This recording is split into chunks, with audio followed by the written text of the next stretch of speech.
shorter, but Yeah. nevertheless, it was like, oh, it's 4:30 p.m. Time to go to bed.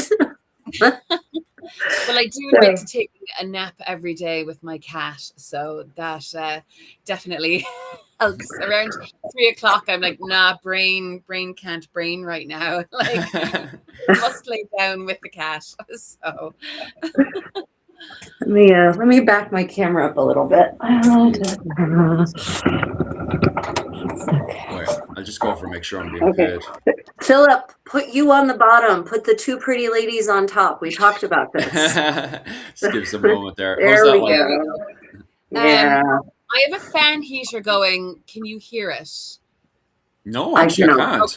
Okay, Yeah. good, because it's absolutely Baltic in here. I could see my breath, so I put the fan Oh my heater on. God. That's why I'm wearing my big bra, because I'm just like, where are you? That it's I'm out so of my cold. workshop. So it's got electricity, but it doesn't have like an internal source of heating. So I just bring out a fan heater in the winter. But like normally I'm just here on my own listening to YouTube videos while I sew. So I'm not usually broadcasting or live streaming to have to worry about the sound of it. Well, we can't hear it, but also I used to work in my garage. My garage used to be my office, and it also didn't have heaters. So I had two of those fans. Yeah. They're fantastic. Okay. Well, Philip, I think we're ready to go when you are. Yeah, I'm just going over to make sure I'm being paid. That's the main thing right now. That's a good point. Flying over. You can actually set that set it to be the default. Not that always works. I know, right? Live. Yeah, I'm being paid. That's good. That's the main thing. That's the most important thing of all right now. It really is. All right, pop over. Oh, geez, we're already full of comments. Hi, Kevin. How are you keeping? How are you doing today, Kevin? Are we full of comments? Oh, wow. Yeah, we are. I know, right? Caveman, everything. First thing. And then Jim O'Neill's in there as well. Hey, Philip, I'll take a big glass of Violet. Oh, I enjoy away, Jim. Can you all hear us fine? Can you? Philip, you look carefully at the woodcuts. There are one. I didn't put the woodcuts in today. I should have actually chucked in the woodcuts for you. I think I sent you one of the Derek woodcuts to show the Shinron on a poor woman. Yeah. If you've got time to look through the emails. Yeah, just give us a second there. I'm looking for the woodcut there that Kevin is talking about. I don't think it's actually in the folder. No, I've got Dress in Ireland in case I needed to cite or quote anything. There are quite a few of Derek's woodcuts in here, but not the one he's talking about, the prisoners. I know it. I can see it in my mind's eye. I'm very familiar with it. No, I don't have it here in front of me. That tucking up pre-seizure as well. He's Kevin, the one you're talking about. That's kilting up, isn't it? That's referred to as kilting up. Yeah. His tunic is also tucked up higher. When you do that, that's kilting up. Because this Rachel told me that. I didn't know that before. Rachel was just like, and that's the process of kilting up. And I was like, what? That's what kilting is? Yep, that is what kilting is. Women did it first. Men stealing from women again, huh? They are. They're like, wow, those women are clever. Can we do that? Oh yeah, you're talking about O'Connor's effigy where he's not kilted up and just tripping over everything. Yep. Google. Okay, I'm going to turn off the heater for a bit. All right, until I can start seeing my breath again. Then. Oh, are we actually live? I thought we were live. That's why the numbers are coming over. You're just getting dressed on here. Oh no, this is part of my shtick. That's usually what I do too. People like watching the getting dressed process, so they do. when I start a talk, I usually start out in some sort of wrapper or morning gown, or, you know, a dressing gown, we would call it nowadays. And then the first thing I do is whip that off and show the stays or the corset or the kirtle underneath. And that usually grabs people's attention real fast. It It does. does. Yeah, showing up in nothing but my kamecha nearly always gets the algorithm really happy. And then Yeah. and then some people complain because I'm wearing a bra underneath, and I'm like, yes, because I don't want to be banned by YouTube. So You don't want to be because without it, you can see through the kamecha in these lights. Yes, indeed. It's like, you people, I'm not, yeah. Please understand the world in which we operate. Exactly. Yeah, so Philip, are you going to kick this party off, or are we just going to chat here randomly for the next hour? Well, I thought that was the plan, no? Right. Hey guys, how are you all keeping? Today, I've got a very special guest. Well, two of them actually, if you want to count the two of them all together. But regardless, welcome to Irish Medieval History. Today, I am joined by Dr. Melissa Shields, who will be covering 16th century Anglo-Irish clothing, in particular the clothing of the Desmond Fitzgeralds. I actually have your nice little dressy here. If anybody's curious, what I'll do is chuck you down here. I have Rachel there dancing away, but I actually might switch over to, if I put you over to this one here, and then put Melissa down here. Don't want to drag. There we go. And then I can have Melissa in here. So this is kind of your main dress of the Desmond Fitzgerald.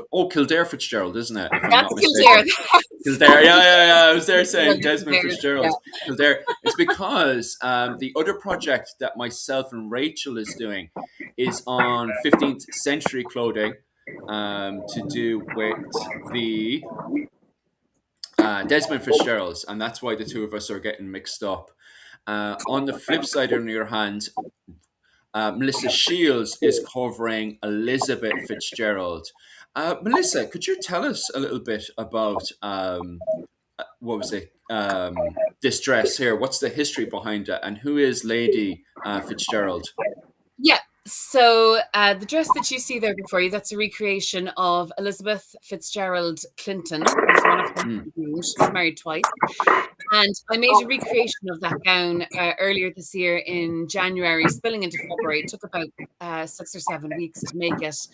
So basically, I wanted to recreate that portrait because that is my favorite gown, and she is my favorite historical person. She was incredibly influential.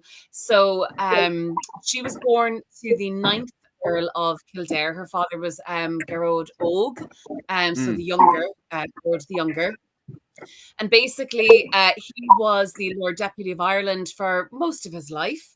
And he had an elder son named Thomas, who, when Gearóid was called away to court to answer for his financial, what shall we say, misdeeds, that his son Thomas was basically left in charge of the Dublin administration. And this was in 1534. And I'm not going to go into the politics of it all, but he rebelled, and basically the rebellion was brutally quashed. And Thomas, he was known as Silken Thomas, and all of his uncles were executed. They were beheaded in Tower Hill in 1537, which was effectively to stamp out the power of the Kildare Earls. Now, there was a younger half-brother who was Elizabeth's full brother, and he basically was a fugitive at the age of between 9 and 11. He was spirited away all over Ireland by the auspices of his aunt, Eleanor Fitzgerald. And he was actually in Desmond for a while under the protection of the Earl of Desmond and McCarthy Moore, and then eventually O'Donnell Manus O'Donnell up in Donegal, whereupon he was dressed in Gaelic Irish clothing to hide him amongst the young lads of the O'Donnell lordship, and then was spirited away to France and there made his way to Rome.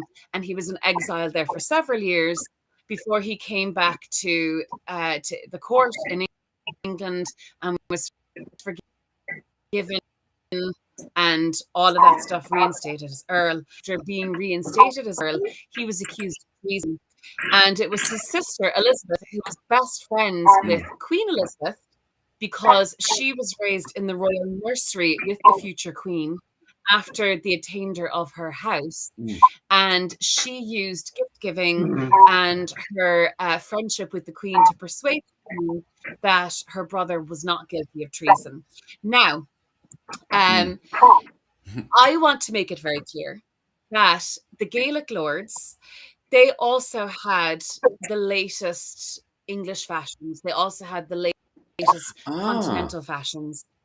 Because in looking at the, particularly, let's say, Shane O'Neill, I'll use him as one example. Some of you are probably familiar with him.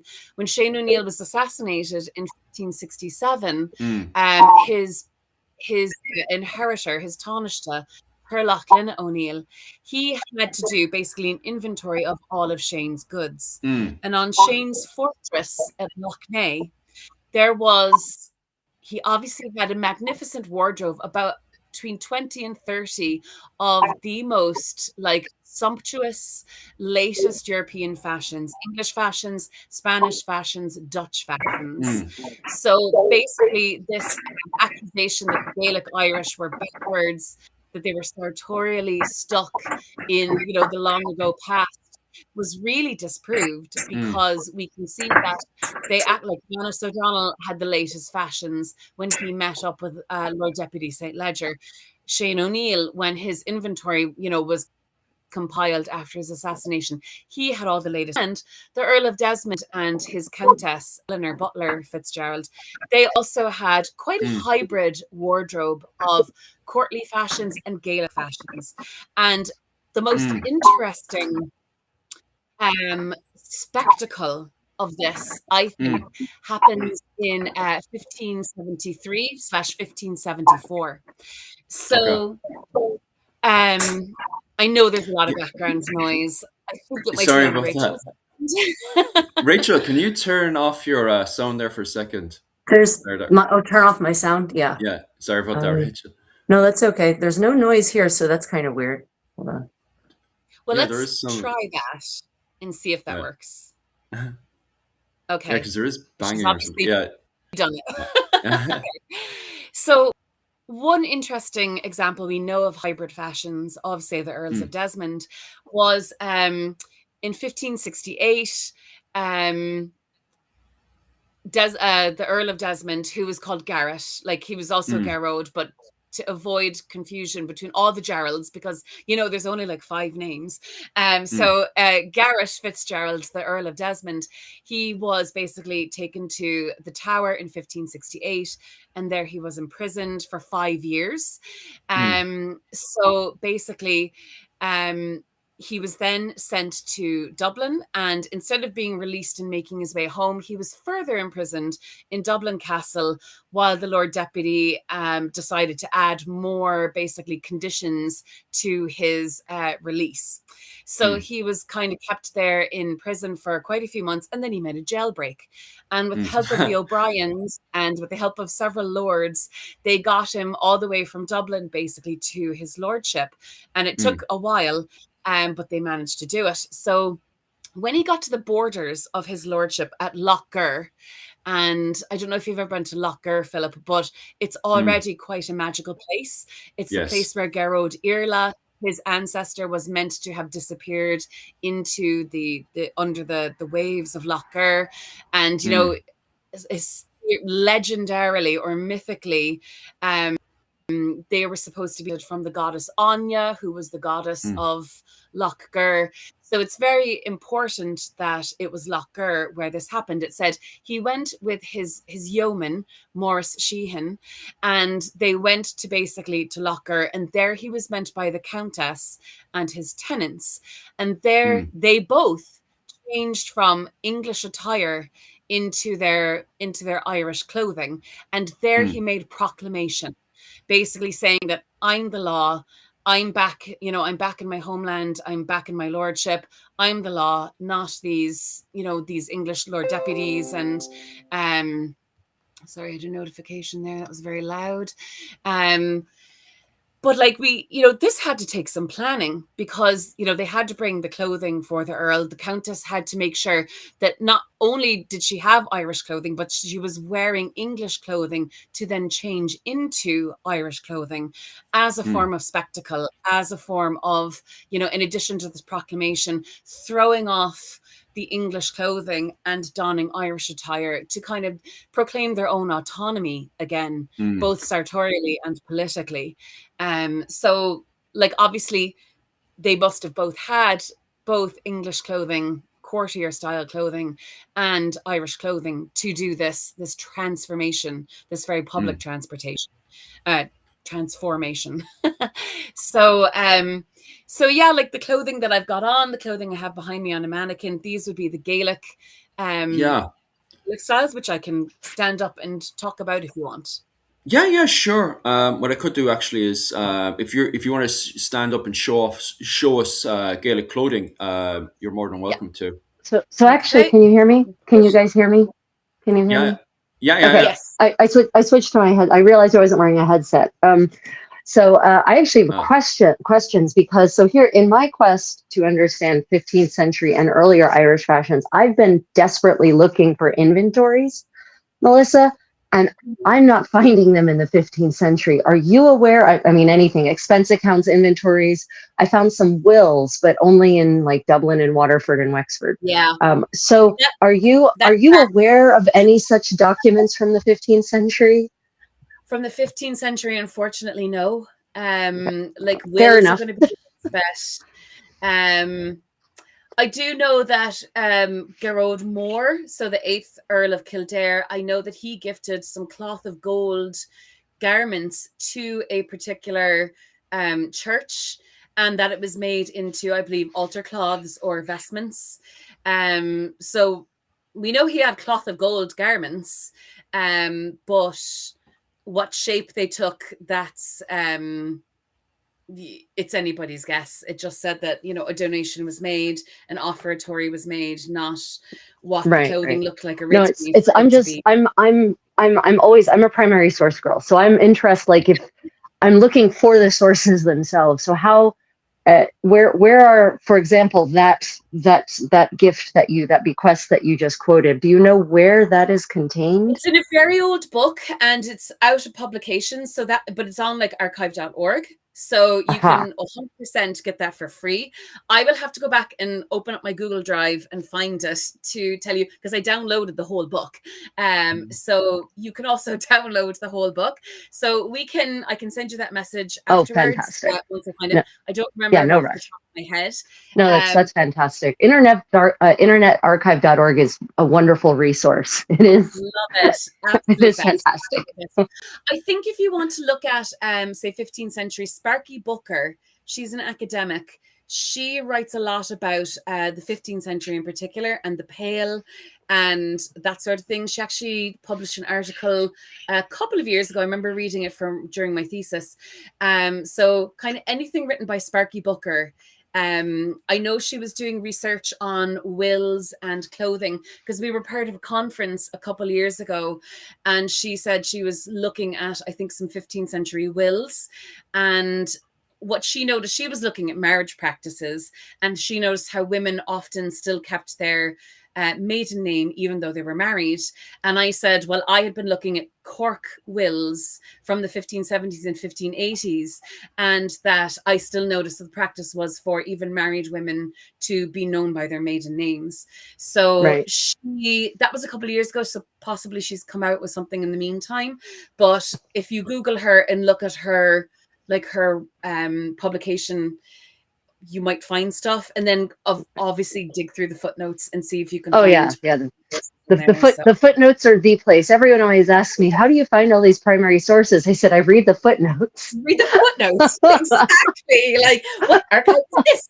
You're flipping back between pages to see what archive it is, and then you email them. Like that. That's how. And also, I'd like to just put out there, people who use endnotes are evil, and there's a special circle of hell for them. I hate endnotes with a passion. Hate them so much. Footnotes, everyone. Footnotes. Yeah, I want it on the page I'm looking at. I don't want have to flip back and forth and be like, oh, page 127. I need to go back here to find out what notes are on page 127. Like, oh, so much longer. It is. I'll just answer a quick question there off the comment section, which is asking about the kilt, which at this period going into the late, well, actually during the 16th century, isn't it, the great kilt appears? But the main focus is really the brats, isn't it? Yeah, so the great, and I want people to be careful. When you imagine a great kilt, everyone imagines this very specific thing, but it at the end of the 16th century, it hasn't achieved that shape yet, right? At the end of the 16th century, it's basically a big rectangle of fabric, and some men got the clever idea to belt it around their garments and kind of wrap it around themselves, but it doesn't have that, that form that most people are imagining. It doesn't have all those neat pleats. It doesn't, it's just, we're not there yet. We're at it's cold. We've got this giant rectangle of fabric.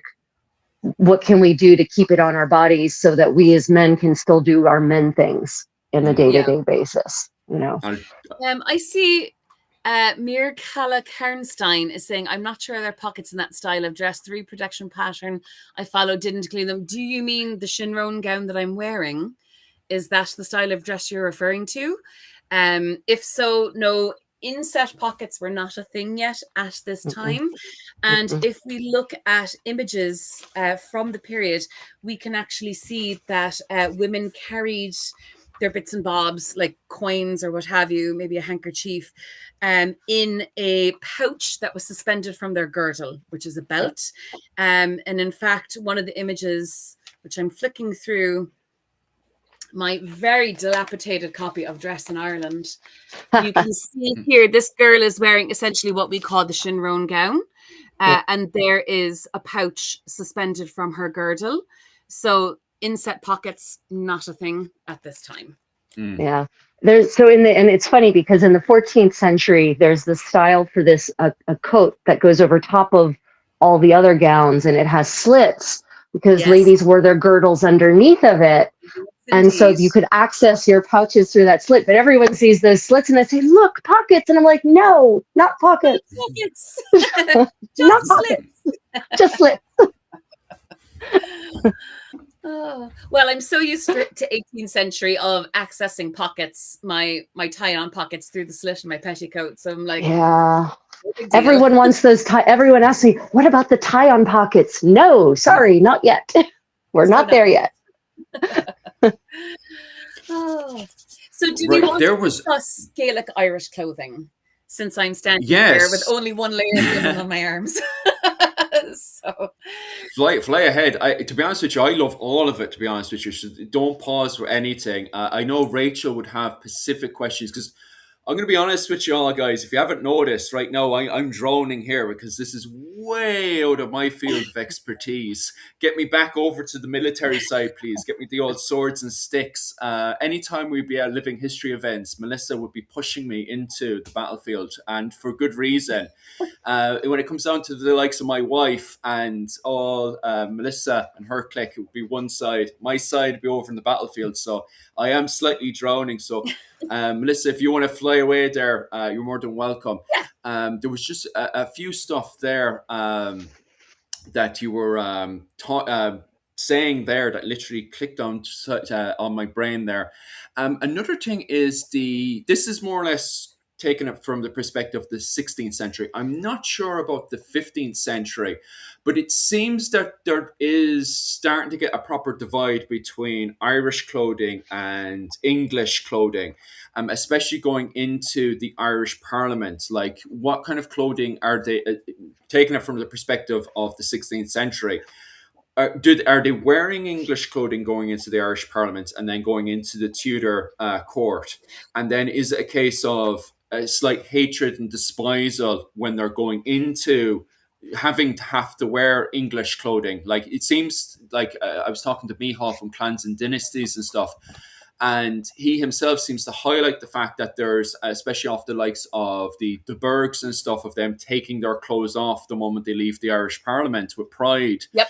Is there a hatred from the Irish lords wearing our English clothing, and why is that? Like, what's the difference that there seems to be a hatred there? So we don't have any Gaelic Irish lords writing down and saying that they hate English clothing.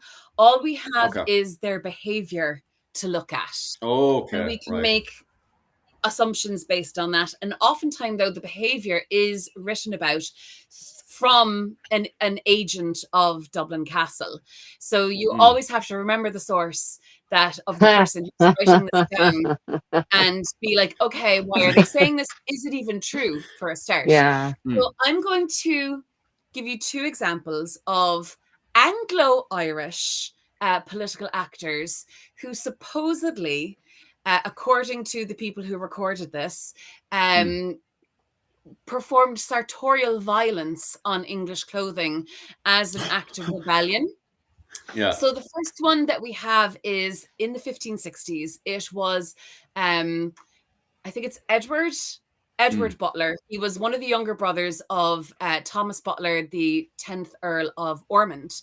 And he had a problem with Lord Deputy Sidney, and he really had a problem with Sir Peter Carew, who was trying to take over Edward's lands in Idrone, in like Kilkenny, Carlow sort of area.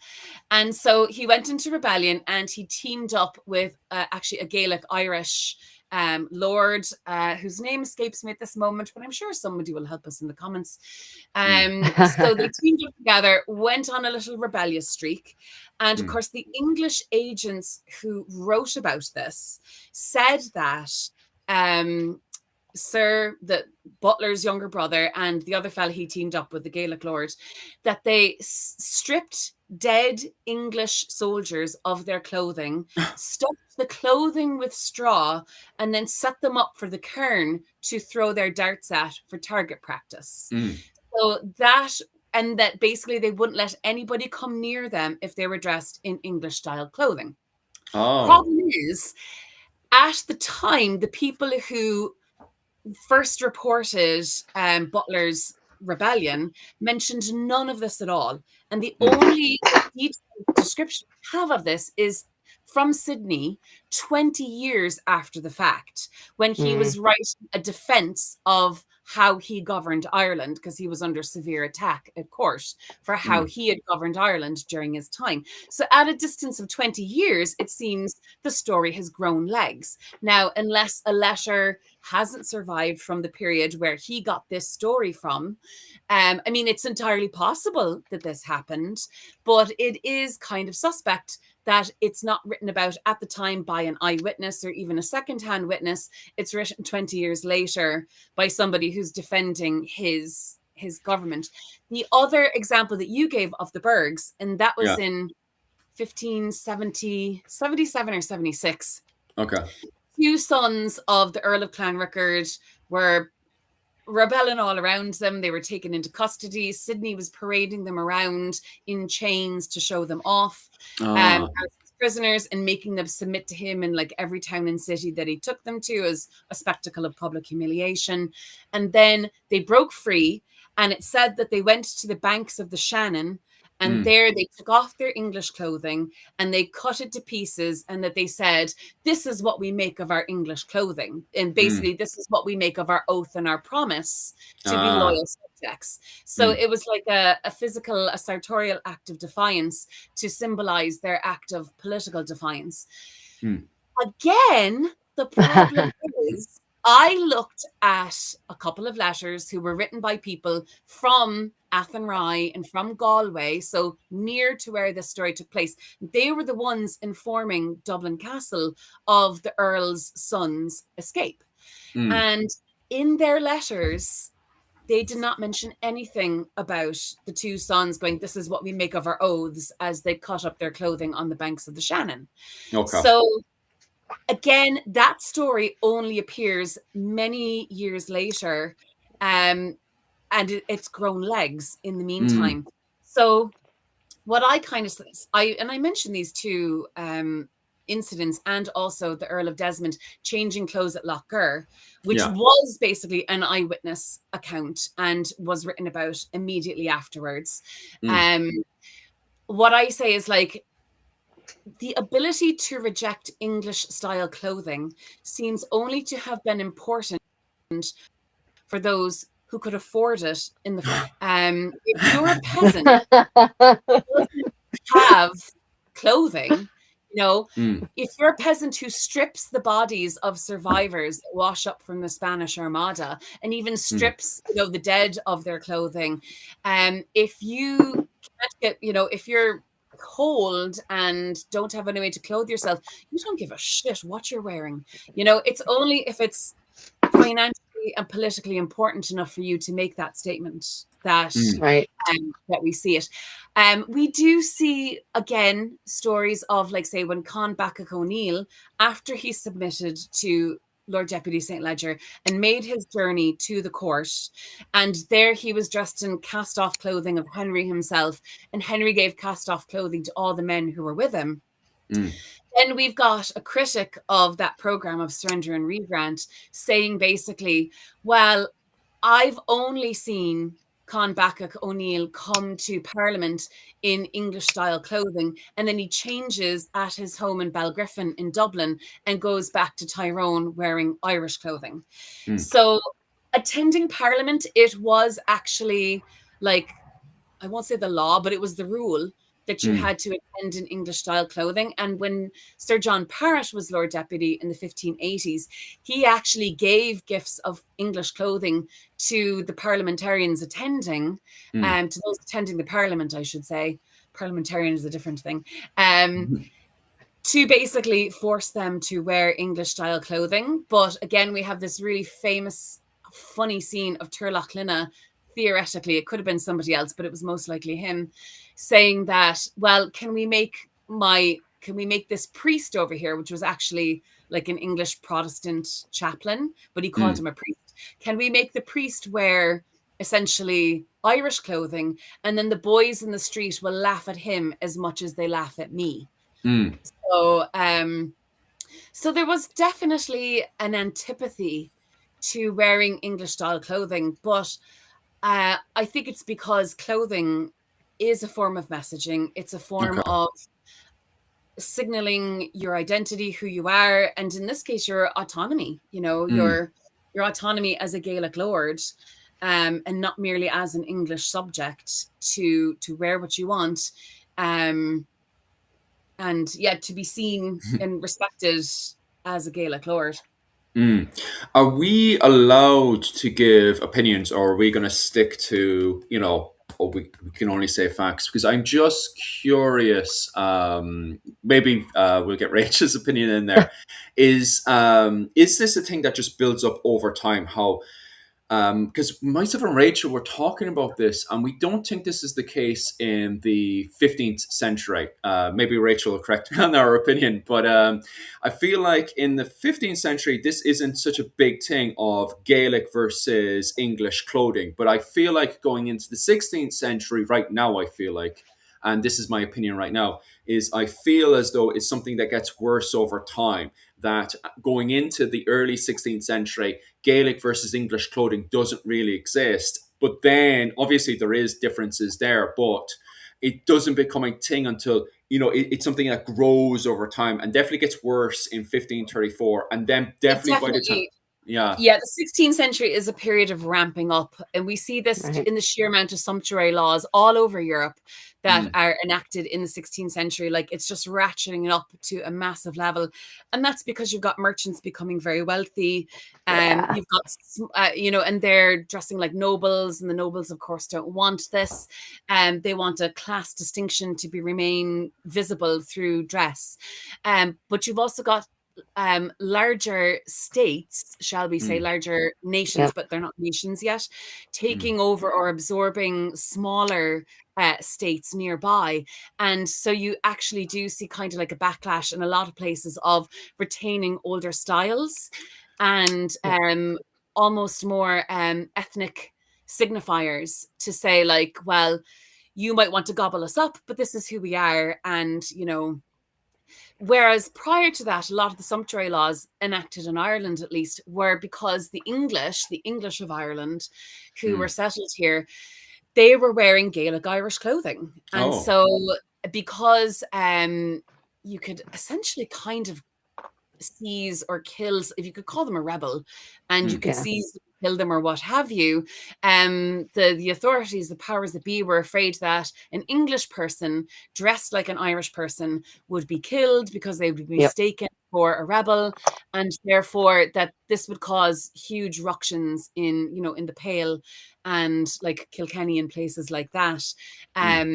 Because there'd be lawsuits and disharmony and all sorts of, you know, fragmentation of society. So the whole point is to enforce social cohesion.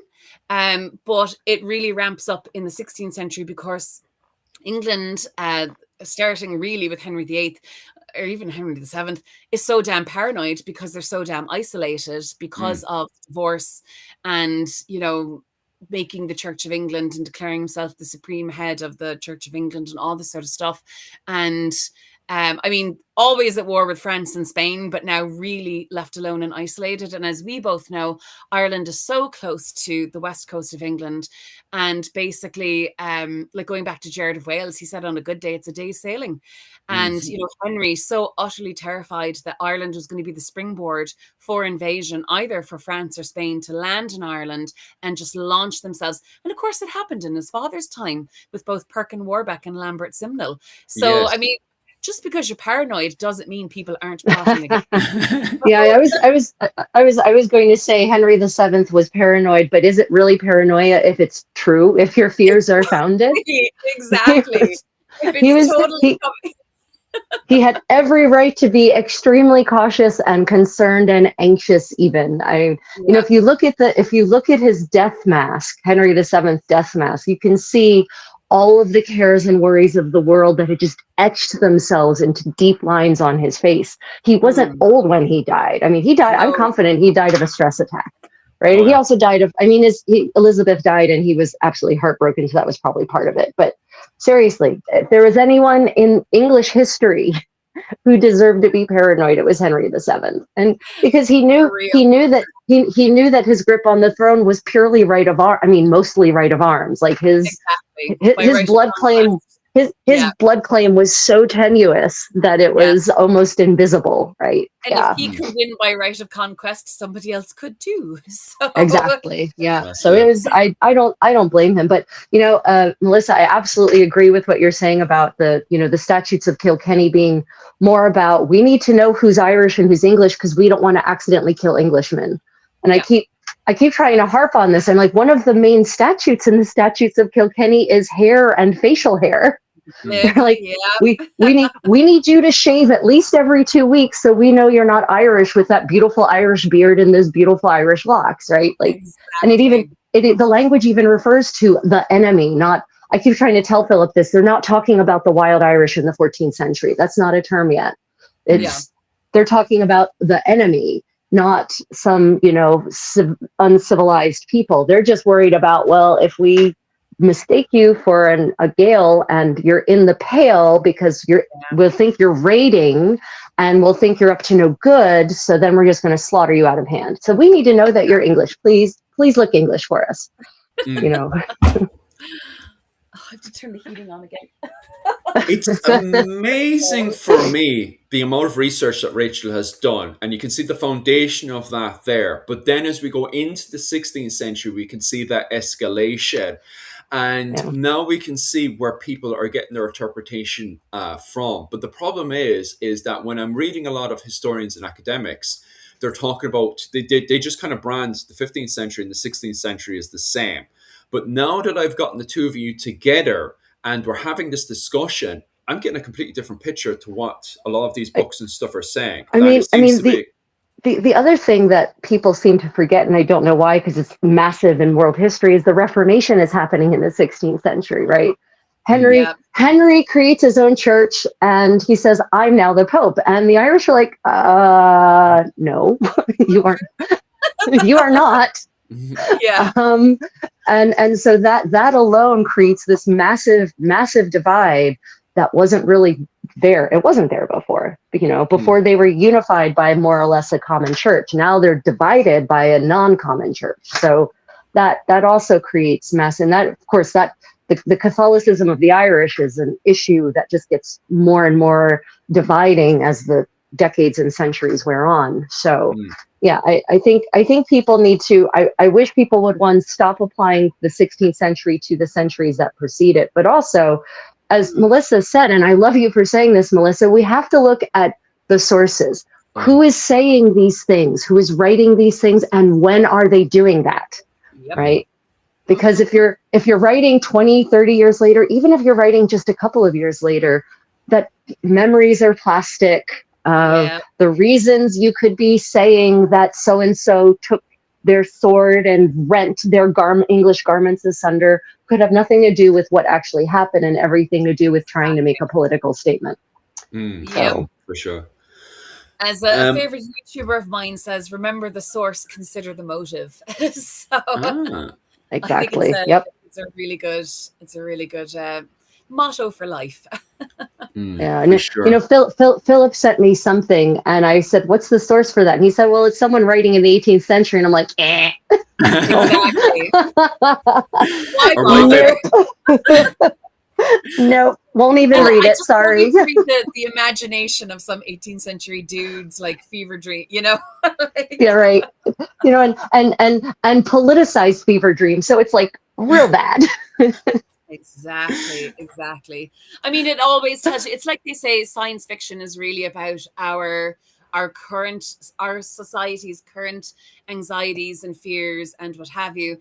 And I think the same can be said of like antiquarians and historians at that time. Like they're very much looking at the history that they had access to through their current lens, and even how they could almost write the history in a way to push their current point of how their, like, say, the 18th century society should be. Yeah, I don't know. Anyway, I feel like we've gone wildly off topic, but oh no, that's perfectly fine. That is what these streams do, Melissa. Welcome to our world. No. I think it's perfectly fine because you're still elaborating within what I actually want you guys to cover.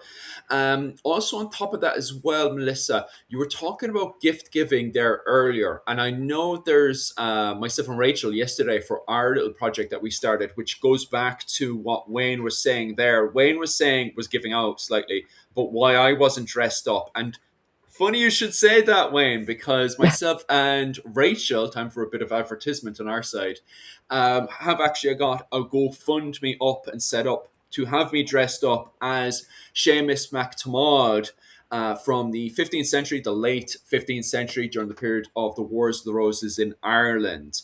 But the reason why I also bring that up now is the fact that in that period, around 1460, Richard III sends, what was it called? Seamus a gift over, and that gift there is English, what was it called, very, very beautiful clothing and everything. What's the likelihood that what was it called, Seamus would have worn that, and was it a thing of trying to encourage him to go to the Irish Parliament because, quote unquote, he was dressed Irish? Would he have been allowed at this point to dress Irish into the Irish Parliament, or did he have to wear set clothing because of the statutes of Kilkenny and stuff? I know this slightly touches off what we were saying before.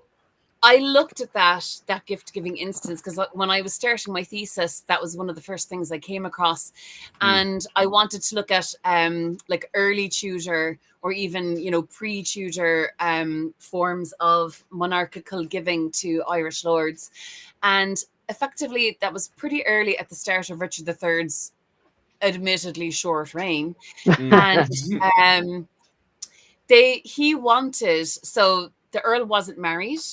And they wanted him to marry like a good, either an English woman or a woman of the Pale, that sort of thing, because their marriage practices tended, the Earls of Desmond tended a lot to marry with the O'Briens of Clare. So basically, and he also wrote to the Earl of Kildare at the time, and he was saying, look, you did such a great job getting your sister married to Con Bacach O'Neill. See if you can kind of interfere with your cousin down in Desmond and work out a marriage down there in kind of the Crown's interests. So he sent this huge, actually it was quite a lot of clothing. I don't know if I've got time to go into my thesis right now and Oh no, it's go grand. through the list, but it was quite an impressive array of clothing, and I've kind of drawn a question mark over whether this was clothing new made or whether it was clothing that Richard III had worn himself. Hmm. Can you still hear me? Yeah, you Yep. Okay. can hear you fine. All right, Grant, because I'm opening up my files here to get my thesis. Yeah. Right. So that bequest is mentioned, of course, in Dunleavy's work. Yes. And I was right, which I meant to go and check the footnote on that one to see if there was a footnote, because of course it's very important to me again to get to the primary source. Yeah, because her footnoting is kind of dire. it's terrible. It's ill of the so dead. Terrible. It leaves a lot to be desired. I will tell you, I curse a lot when reading her book. There's a lot of foul language. Yeah, to the effect of, God damn it, woman, why can't you use footnotes like a real scholar? I know. Well, clothing actually wasn't her specialty. It was like ceramics. What? But I mean, still the. Oh my God. Okay. Yeah. I mean, love the woman. She did great. She did, some great preliminary work, but it is very much an overview. It is not comprehensive by any means. And I found several mistakes, which I've corrected in my thesis. So, just translation errors, that sort of thing. Yeah. Where she well, this excuse me, sorry. The primary source, and I'm like, that's not actually what was that's not what was said at all. So yeah. See, and that's why I don't.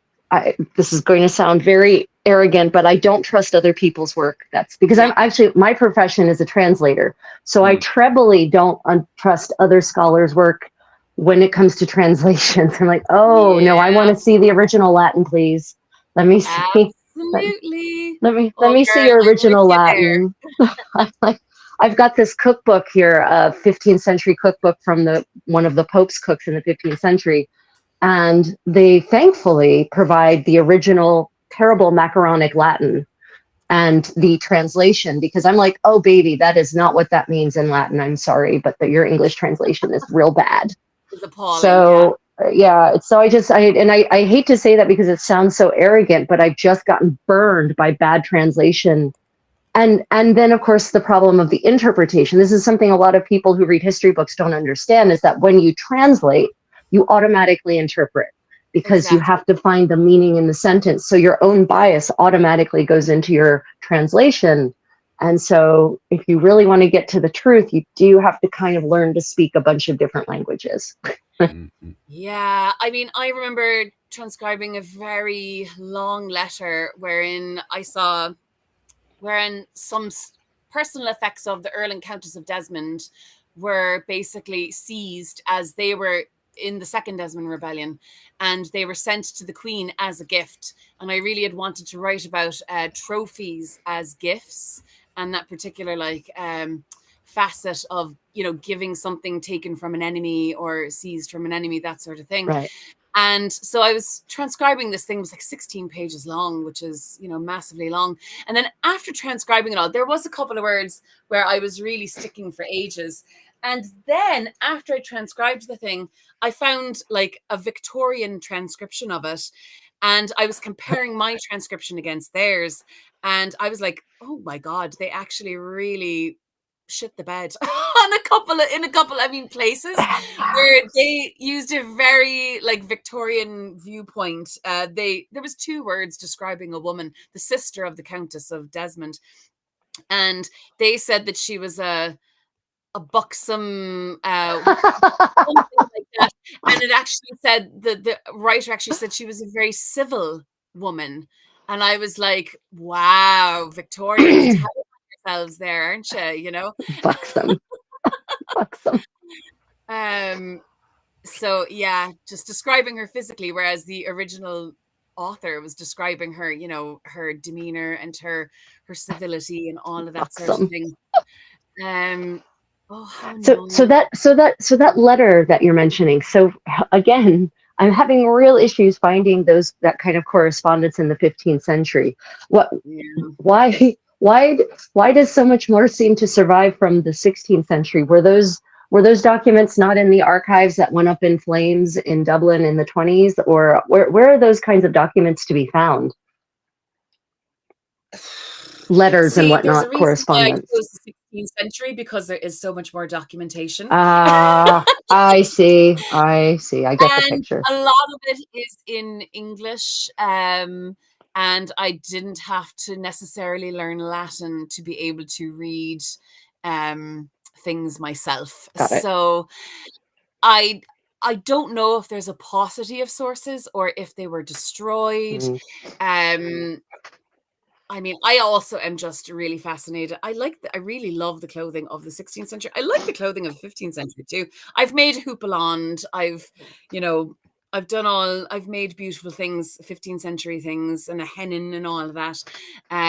But I don't know, I just really like 16th century clothing. And if I like the clothing of an era, I just like, I Yeah. tend to be really fascinated See, with it. the 16th century makes me so sad that I can't make the clothes from it. It's such a terrible Well, try century. thinking about the 17th century. It's so Oh, it's depressing. even worse. Like, it just gets worse. And Like, those oh my are God. just ugly. So I'm just like, no, I hate the clothing. And therefore, I know this is not a very academic opinion, but if I don't like the clothing that the people wore, I just don't want anything to do with them. I'm like, you had no good taste. So No, why do I want to listen to anything you have to say? this is a judgment-free zone. I feel what you are saying. It's true, like. Okay. So the gift. Oh, here we go. Oh, I transcribed it. Well done, me. So Richard III sent James Fitzgerald, 9th Earl of Desmond, a long gown of cloth of gold lined with satin or damask, a long gown of velvet lined with satin or damask, 2 doublets, one of velvet and another of crimson satin, 3 pair of hosen, one of scarlet, another violet, and the third black, 3 bonnets, 2 hats, and 2 tippets of velvet. Yeah. Now, so this is in basically that was in September 1484, and that's in Letters and Papers of Richard III and Henry VIII, which again is because it's well past the the publishing 100-year thing. Right. So, but the thing that I was wondering when I looked at that was, for instance, when it says a long gown of cloth of gold lined with satin or damask, and I'm sitting there scratching my brain going, Don't they know? Is this a warrant to the Great Wardrobe to make a long gown of cloth of gold and to line it either with satin or damask, depending on how the tailor feels? Or is the king basically saying, I've got so many of these gowns that you can pick a gown of cloth of gold and pick one that's either lined with satin or damask? I can't quite tell. But I mean, I think the pair of hosen, the king is not going to give his worn hose. There are certain things, Yeah. like outer garments are given, but not the underwear. Yeah. Whereas hats, bonnets, that's all fine. The gowns, the doublets, that could be new made or it could be pre-worn. My personal inclination, if I'm going to go out on a limb here, is to say they were pre-worn because, and I explore this in my thesis quite a bit, is that, am I still looking at can you see me? Yes. Okay. Yeah, you're the main one. Yeah. Sorry. My inclination is that there's pre-worn because they believed that clothing was not just an expression of your intersecting identities, your gender, your age, your religion, your occupation, your status. That's all well and good. People should be able to see who you are at a glance, right? And that's why sumptuary laws existed. But they also believed that clothing would impress certain characteristics upon the wearer. So if you wore clothing from another country, like if you were English and you were wearing a load of French fashions, they thought that would make you disloyal to your own monarch and make you more loyal to France. And that is why, again, they wanted the English of Ireland to look English and not Gaelic Irish. So I think when Henry VIII did the same thing, when he gave gifts of clothing to all the lords, well, most of the lords who surrendered in the 1540s, he always gave gifts of his own clothing because they believed regifting was not at all like a dirty word like we kind of think it is nowadays. Like, oh my God, I gave you a candle for Christmas and you gave it to Jenna down the road or whatever. It wasn't like that. Gifting was almost expected. And if you were of the higher status, and of course there's nobody higher than the king, if you were of the higher status, that clothing was imbued with your honor. It was impregnated with your honor. And so he was therefore drawing these previously rebellious lords into his honor circle and hoping to impress his will on the Irish lords who submitted, that they would act in accordance to his desires, that his honor imbued in this clothing would like overawe them and would make them act according to his wishes. And I don't think that Richard III would have been any different. I don't think that idea was particularly new in the 1540s. So I, without any other substantiating evidence to the contrary, would believe that, except for probably the hosen, which would be new made, potentially, that most of those things that Richard III gave to the Earl of Desmond were possibly his own clothing. And he was hoping that he would marry somebody sympathetic to the English crown and that he would act, in the way the crown wanted, going to Parliament, all that sort of thing. It wasn't successful. We don't know if the Earl of Desmond ever wore these clothing, but we do know that he married a daughter of the O'Brien. Right. Yeah. And I think the other important thing that people forget is, especially in the 15th century, the English kings are mostly all feeling not exactly secure in their position, right? So Richard III, he takes over the crown on even more tenuous ground. And he has made himself very unpopular with about half of the kingdom by doing what he did. And so for him, it's definitely, I feel it's not about, well, I need you to be more English. In his case, it's, I need you to be my man, right? I need you to support me, to be in my corner, so that when the next pretender comes along, you will be in my court, right? This is my impression. This is not about Irish versus English. This is about us versus them, whoever they are. I think it's a numbers game. He needed as many supporters as possible. And the Earl of Desmond was powerful and could, make or break a campaign. Yeah, absolutely. He desperately needed numbers. So he was like, okay, I got Kildare. He's gotten O'Neill on side. If we can get Fitzgerald down in Desmond, maybe I can stay on this throne a little bit longer. Didn't work, sadly, for him at all. None of those things happened. But I think the problem is that goes against the Irish nationalist identity, especially in 1916 when a lot of this stuff was getting rewritten. Because for a very long time, we were having the English narrative of, oh, well, all these people were just savages. They were all stupid people. And then suddenly there's a big switcheroo into the 1920s. And I think it's not until, say around 1960s, but definitely not until after all the fighting is done in 1998, believe it or not, ladies and gentlemen, that we're finally starting to somewhat settle down and start to, I wouldn't say we're completely not writing non-biased stuff, as Rachel's pointed out a good few times to myself. And then even when you're looking at stuff written by God Medieval and stuff, sometimes I'm listening to God Medieval from an English perspective and I'm like, it's a little bit biased, but you're talking to somebody who says biased stuff against English all the time. Like everything you said there for a very long time, and I can't help it. And other people have tripped me over multiple times, like Ghost Hero is probably listening to this now, and he's tripped me up a few times on it as well. It's difficult, especially since I was a little child, and you have to remember, I was a baby when the Troubles was happening, so it still has an impact on my view of the world. It's difficult not to have a very English versus Irish perspective, especially looking back at this, that, it's Desmond Fitzgerald. He's an Irish man who doesn't like the English. Yeah, I mean, like there was no real idea of a nation state at that time. Yeah. Everybody was very much in it for themselves. I mean, to use modern parlance, we could say they were kind of like warlords, especially, in Ireland, each out looking to, I mean, because the English weren't enemy.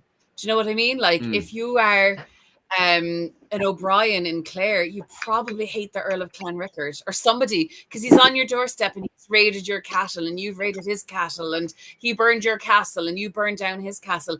The English aren't the enemy. Your neighbors, the people around you are people you also hate a lot of the time, and you've got millennia of I effing hate that guy, like and a lot of times they only treated with the English because they wanted the one-upmanship to go, I'm more important than you. The Lord Deputy of the English came here and he treated with me and he's going to get the king to give me some of his clothing and all this sort of shit. I'm than you are, sort of thing. It was a serious game of one-upmanship a lot of the time. And, they signed conditions like, oh, yeah, okay, we'll speak English and we'll wear English clothing within a year. Like, that was never going to happen.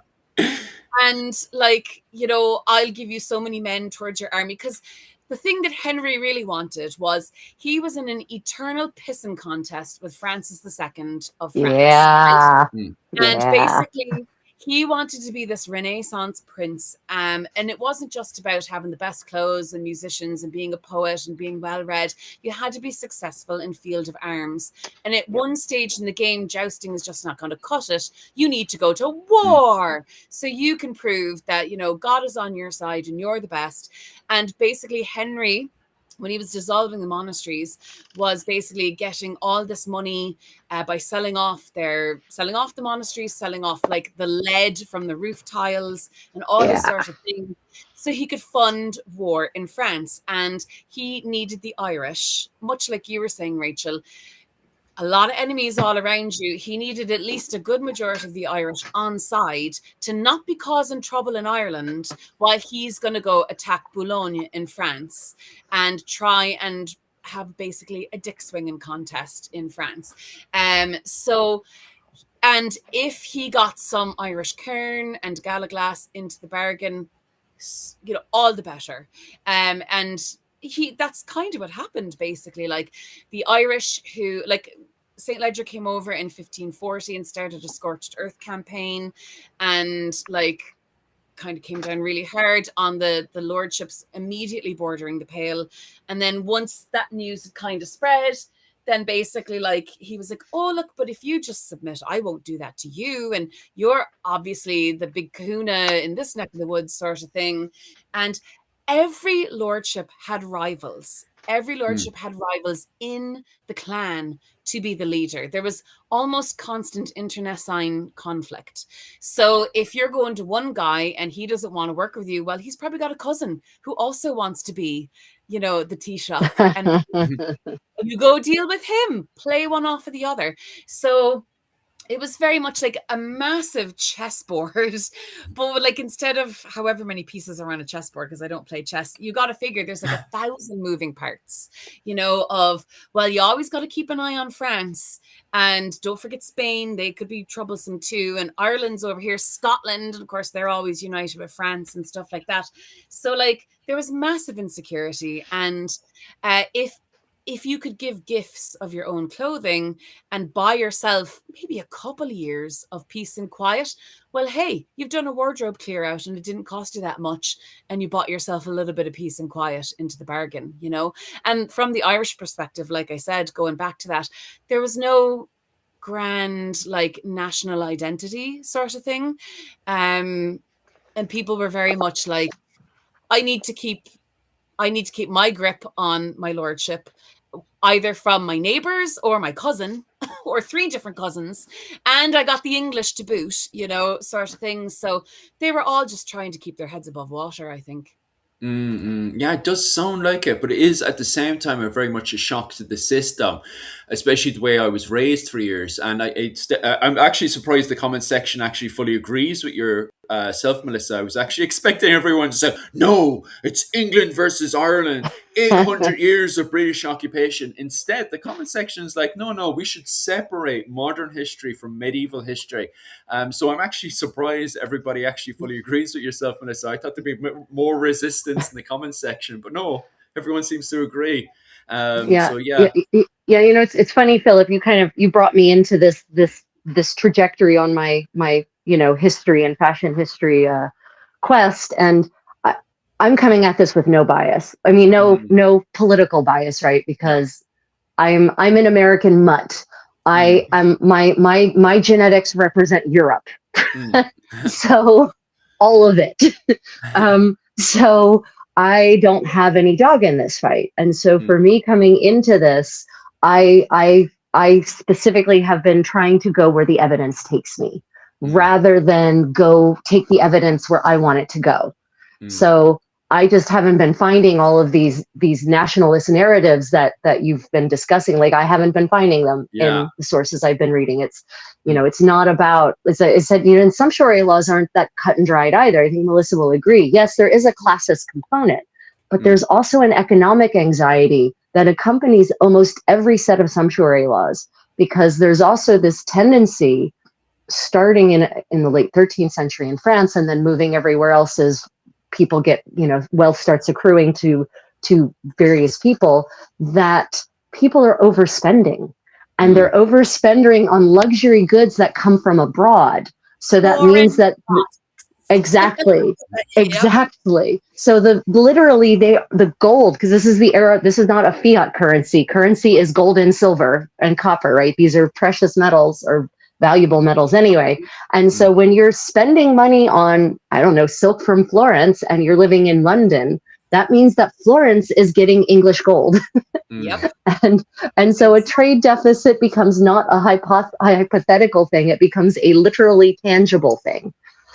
So, these some Sharia laws are also involve that kind of anxiety. So it's not, when the some Sharia laws that Edward IV passes in the 1460s, which, by the way, are not just for the Irish. He passes a whole packet of some Sharia laws that govern everything from the length of men's pointy shoes to the, the smocks and the kerchiefs that women that Irish women are wearing.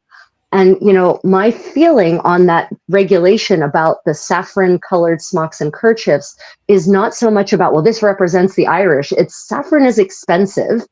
It's not easy to come by. You need a lot of it to dye things yellow. So we need to, people are probably spending more on this than they should.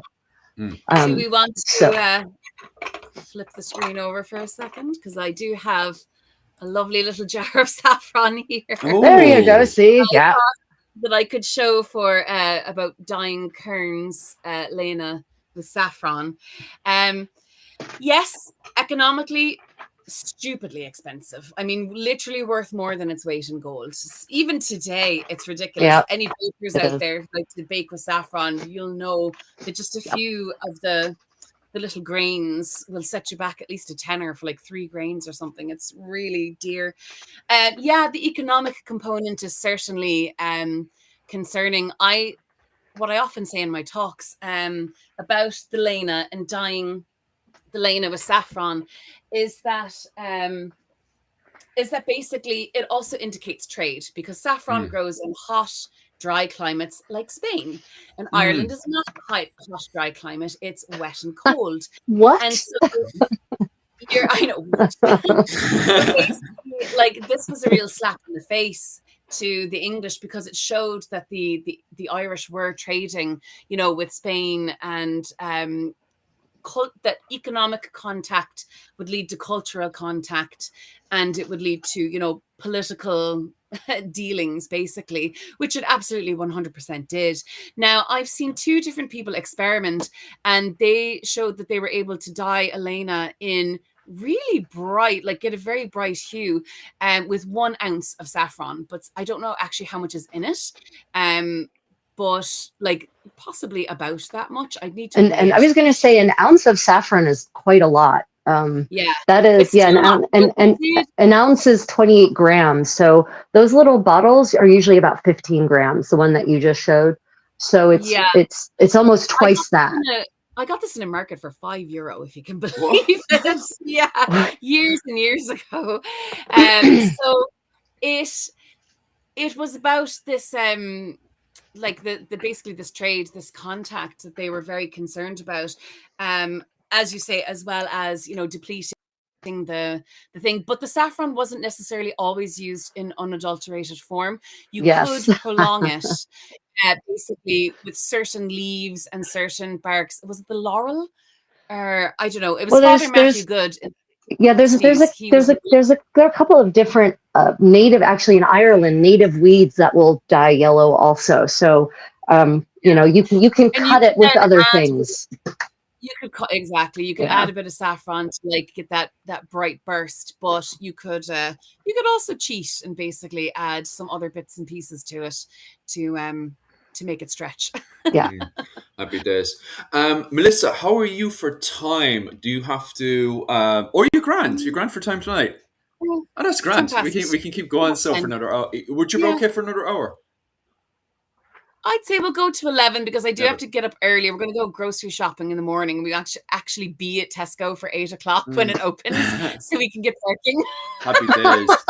I do want to go to bed at some point in time so I can get up at like 7 o'clock and get ready to go do all the food shopping tomorrow for Christmas. Nice. So, No, it's great to have you on my algorithm, because my algorithm right now is buzzing. So happy to have you on. Yeah. Normally I have. I mean, Rachel and I haven't talked about what we're wearing at all. That's true, actually. It's a valid point. Please elaborate on that Yeah, one. my people hear me talk all the time about my stuff. You go, Melissa. Tell us about what you're wearing.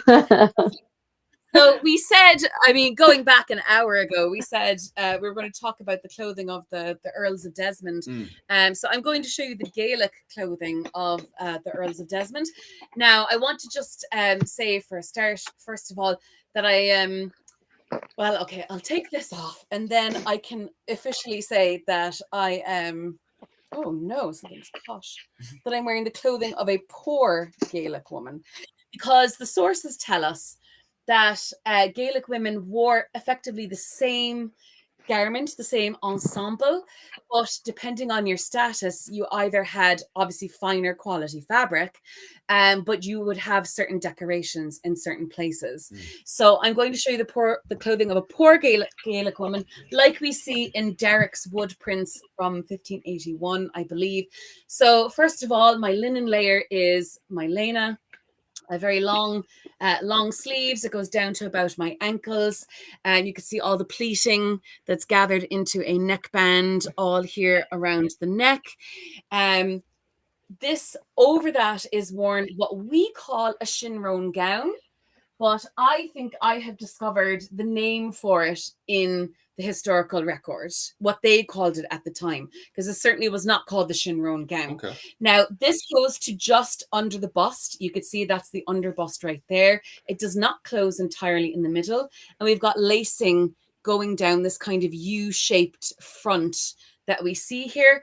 And of course, then we have the skirt that is a piece of rare artifice, as Luc Guernon said in 1620. It is, let me remember this correctly, I think it's 27 feet, so that's like 9 yards. Yeah, it's a crazy big hem that gown has. It's insane. Of fabric. And each of these are cut into panels. So there's, I believe, 23 panels, if I remember correctly. It's been a while since I made it. 23 panels. And each of those, so here is one end of a panel, and here is the other end of a panel. So the finished width of the bottom of the panel is about 12 inches or thereabouts. And then there are 3 basically welts sewn into it, and these are done twice, so kind of like what we would call a French seam nowadays, but it's not to, these 3 in the middle are not to hold together, but they are to kind of make this very insulated, very air trapping skirt that will trap the air and warm it up and keep it warm underneath the skirt. So it's massively huge. And yes, I did do it by hand.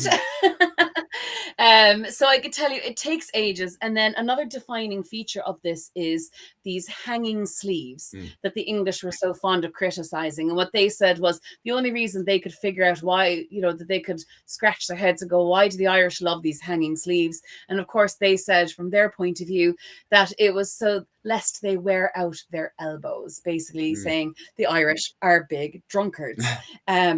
Now, these, it's stated, were usually tied around the wrist, but in looking at documentation, I can't really see any ties. So I think they also could have been pinned around the wrist to the sleeve of the lena. That was a very common fastening technique in the period all over Europe. So it wouldn't have been at all unusual for a woman to pin that. Now, if you're a wealthy woman, again, this wool might be a finer wool.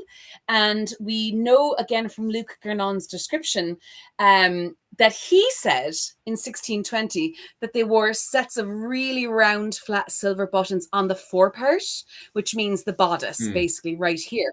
But the image that we have of the period from about 40 years earlier actually shows the young lady, and you could see round dots, round circles on her sleeve. So those are probably the silver buttons there. So possibly in 40 years, the fashion switched from decorating the sleeves to decorating the forepart. Yes. Potentially. So someone actually asked me about those silver, the circles. And I said, they asked me if they were embroidered. And I said, I think they're more likely metal, what we would call bezants in the 14th century. He basically said that they were worth up to 40 shillings, which is £2, and they said sometimes they could even be up to worth £5. And going on the historian John Guy, who is like the word in kind of 16th century economic history, like he estimates that we can safely say that a pound at the time would be worth about £1,000 in today's money. So you reckon if you had 40 shillings, like I said, is £2. If you had £4,000 worth of bling basically hanging out here, on your gown, that would be for the noble women. That would be for the noble Gaelic women. And even the description of that picture I showed you, it says she's a young noble woman. Now, because she's young, she's not wearing the hairstyle that I'm wearing. So this is not necessarily the hairstyle of a married woman, but the headwear style of a woman who has had a child. So again, in documents we see from the 16th century. So I've got my hair plaited, 2 plaits crisscrossed atop my head, and the descriptions and also the pictures, the pictorial evidence show us like essentially a little veil of sort. Now this is silk, but if you were poor, it would be of linen. Then I've got the enormous cheese roll that you see in the period, and it's talked about. They even called it a cheese roll. It looks like basically a cheese roll or a mold. And this is 6 meters of linen that I've pleated and folded and pleated and folded, and then I stitched into place so that I can quickly put it on for a show. And that goes over the head like so. And now then we see a hat, a flat kind of hat on top of that. So this was actually knitted by Ryan Koenig, who was doing his master's on a hat found in Kerry during an excavation. So I had him knit me one. So that completes that. So if I was poor, the descriptions of the time, and even like Derek's plate, shows that a poor woman would take like a white linen kerchief. She would place this around her neck and tuck the ends into the top of the bodice. This provides obviously a bit more warmth, a bit more modesty, because of course there is no bras at this time. And because it is going from the underbust, it doesn't necessarily lift up the real estate that you have. So a poor woman would wear it thus, and a wealthy woman, it was said, would basically have, or the better sort, not necessarily wealthy, but the better sort, to use the language of the time, would have a silk scarf basically around her neck, and that would be tucked into that U-front bodice. And then it said it's also pinned into place. And we also see from the images that women wore a girdle, which is like a belt around the waist, and then from that would be suspended a pouch very near the ankles that would have any, money, neck handkerchiefs, letters, whatever she's carrying around town. So this basically would be the attire of both of Gaelic women, both poor and rich, and as the accessories would change. So Jim is saying, are you saying that you could tell by the way a woman was dressed whether she was married and had children or not? Well, you could tell whether she had children or not, because if she was Gaelic, she would wear this style of headdress. Because in the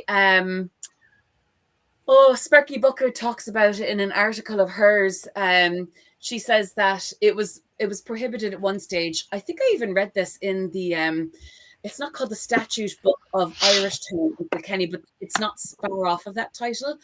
And it said that it was forbidden that basically when a woman was brought to bed of a child, that she wasn't allowed to have her gossips come in and feast with her and then basically put on her headroll. So it looks like the Gaelic Irish didn't care so much about signifying whether you were married or not, but once you had a child, this was then the headroll that was adopted, or the headwear. And then of course we have ubiquitous and I wove this many years ago for my husband, but I'm delighted to be able to wear it. So this is the shaggy mantle. It is a very rough wool, but I've put fringe all the way down the two edges, and I wove in this unspun raw wool into the warp when I was weaving it. So every five rows, I would lay down basically a row of this unspun fleece, and it is pretty warm, which is good. It's cold out here, so. And you can see in the imagery of the time from the 16th century, especially, they actually often provide the details of the shag, right? You can actually see all those little wisps of wool just curling off of it. Yeah, because it was just so iconic. It was so absolutely iconic. They were saying, is there a question? Is there a hairstyle of maiden women? Well, looking at this image, you talking about that one? Give us a second there, because are you talking about the same one again? Is it? Pull it up there. Let's see. This one here, is it? This one, or is it the other one? The other one. Give us a second. I'll pop over. I'll let you get the main one while I go through. Yeah, you had a 50-50 chance. Yeah. It's like gambling away. Well, wrong one. So actually, while he's looking for that picture, so what's fascinating about that headdress is that you've seen, of course, the altarpieces depicting Mary Magdalene in the 15th century, and she's wearing a headdress that's almost exactly like that, right? Of course, go on. Sorry, that's the image of the unmarried or the young girl. Basically, that's a woman who hasn't had a child. She's a young girl. What's interesting about her gown is that it seems to be lined in a different color and doesn't have all the pleats. But you can see her hair is bound, and then she's got like a circlet basically on top of the head, but she's not covering it with veils or the cheese roll or anything like that. So 1575, sorry. So I was just commenting, the cheese roll headdress that you're wearing is depicted, that exact style is depicted on Mary Magdalene in several Mary Magdalene depictions, which came out of model books, right? So that wasn't a fashion that women on mainland Europe were wearing. It was just what they depicted Mary Magdalene wearing. But what I'm wondering is, so a lot of the exotic headdresses that you see in 15th century Europe, in these paintings were not headdresses worn by Christian women, but they were headdresses that were being worn by the Romani, who were coming flooding into Europe at that time, sort of in advance of the Ottoman March. And so the artists started depicting women who were from the East in biblical scenes in these Romani headdresses, because their idea was, well, this is obviously what people in Egypt wear.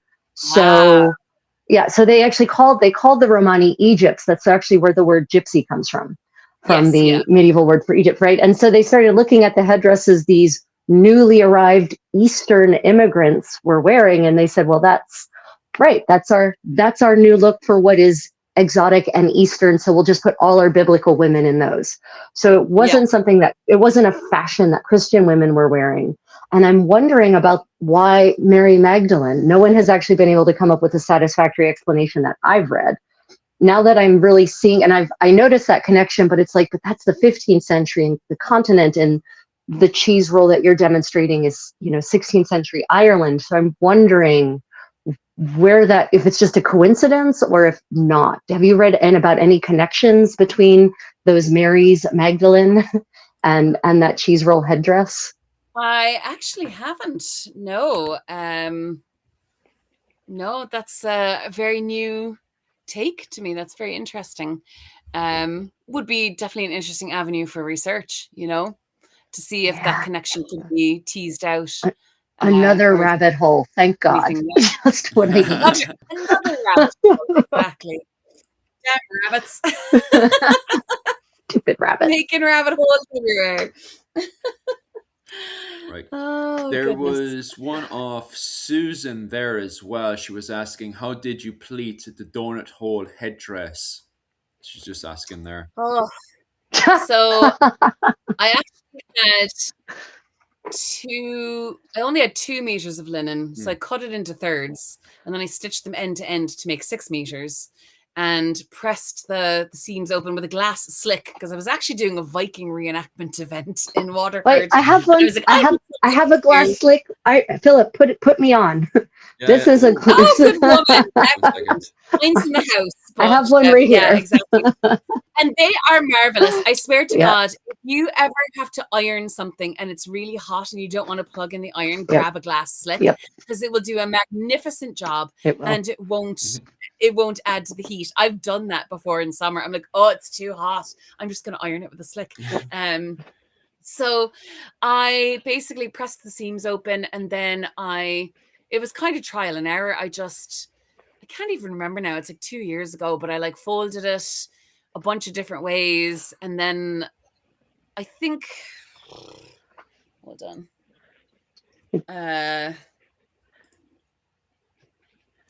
Yeah, I didn't want any raw edges showing. So basically, when I folded it, I made sure to fold the raw edges in, and then kind of worked the seams. It created a seam, or pressed the seam, or with the slick, and then I kind of folded it in again and did the same, all along 6 meters, until basically it was this thickness, which is you bastard. It is 2 3/4 inches thick, or tall, shall we say, which I don't know what that is in centimeters, because I operate in old money. So it's whatever that is in centimeters, if that's what you use. That's roughly 7 centimeters. 6. Yeah.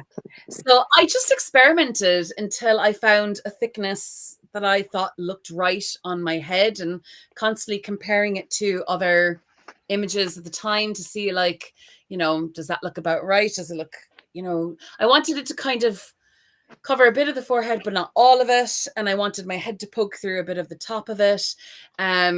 And then basically, once I got it to the thickness that I liked, I just took a linen thread and I basically whipped all around the bottom so that it would kind of stay in place, so that I wouldn't have to be folding this. Because when I do a talk or when I do a show, sometimes I have to change clothing very quickly.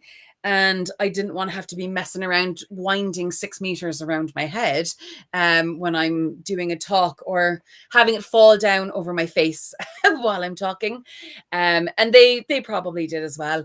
But if they wanted to wash it, they would have thought nothing in the world of unpicking that linen thread, holding it together and like washing it and then restitching it. Like we don't have much practice in continual alterations of our clothing, but true. they certainly They did. So yeah, I'm always telling people ask about my sleeves and they ask, well, aren't those tied on with ribbons? And I'm like, no, they are not. They are sewn in. And if I want to wear a different pair of sleeves, then I unpick the stitches and I sew in a different pair of sleeves. And if I'm right, and if I'm a well-heeled lady, I have a maid for that. Right. So I get up in the morning and I stretch and I'm like, oh, bring me that Gamora. Oh, but I don't want those sleeves.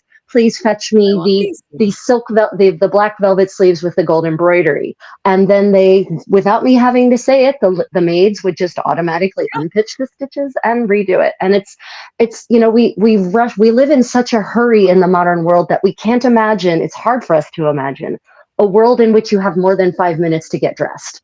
Like that's exactly. That's hard for people to imagine. Ask me all the time, how long does it take you to put that on if I'm wearing, Regency or Georgian or Elizabethan or whatever? And I'm like, 15, 20 minutes. And that's including lacing myself into stays or a kirtle or a corset or whatever the period demands. And they're like, flabbergasted. And like, honestly, the thing that takes me the longest is my hair, because I'm not very good at doing my hair. So that's what takes me the longest. But getting into clothing is not the problem. And like, what I like to, they're like, but how did you lace yourself into the corset? I'm like, I have a lot of mobility. I'm very flexible. And you use an extremely long lace, like 5 meters. Yeah. You keep it permanently laced. You just pull it on over your head and then you can tighten. And because I can reach up my back, I can tighten, I can go down the ladder, I call it, to tighten my laces and get into it. And I always say, like, you don't have to do it perfectly the first time. You go, if it's not tight enough, you go back up and you retighten and you lace down tighter. And I say, but obviously wealthy women did have servants and ladies' maids, because kind of the whole point of being rich is that you pay other people to do stuff you could easily do for yourself, but don't want to. 100%.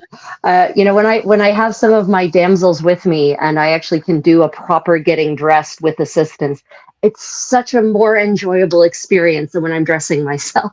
Yeah. Oh, it's very relaxing. If you have somebody who knows what they're doing. Yes. Somebody who's not afraid to lace too tightly, because then you're like, no, you actually do need to lace tighter. The gown won't fit if the kirtle isn't, tight enough to where it actually supports the weight of the gown and pulls my shoulders back so I have the proper posture.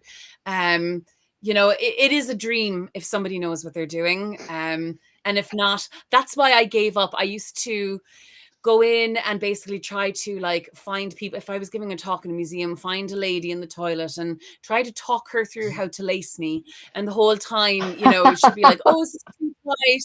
And like, eventually I was like, no, I'm getting myself some 5 meter laces, and I'm permanently lacing this thing and pulling it on my head and just tightening, and I'll do it myself and I'll get done much quicker. And I find the only thing that you really need help with is little fiddly bits.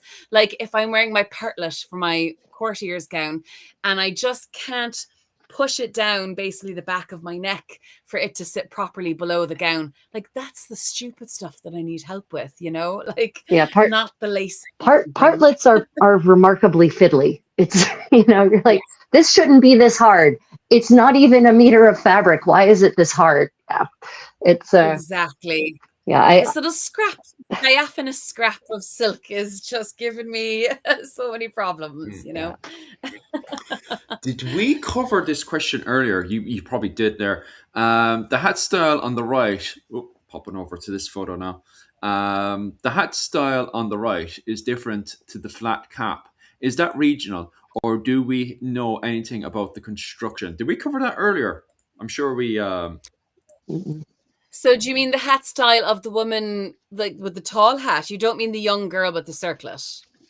We'll wait for a response of that one. And the hat style is on the left.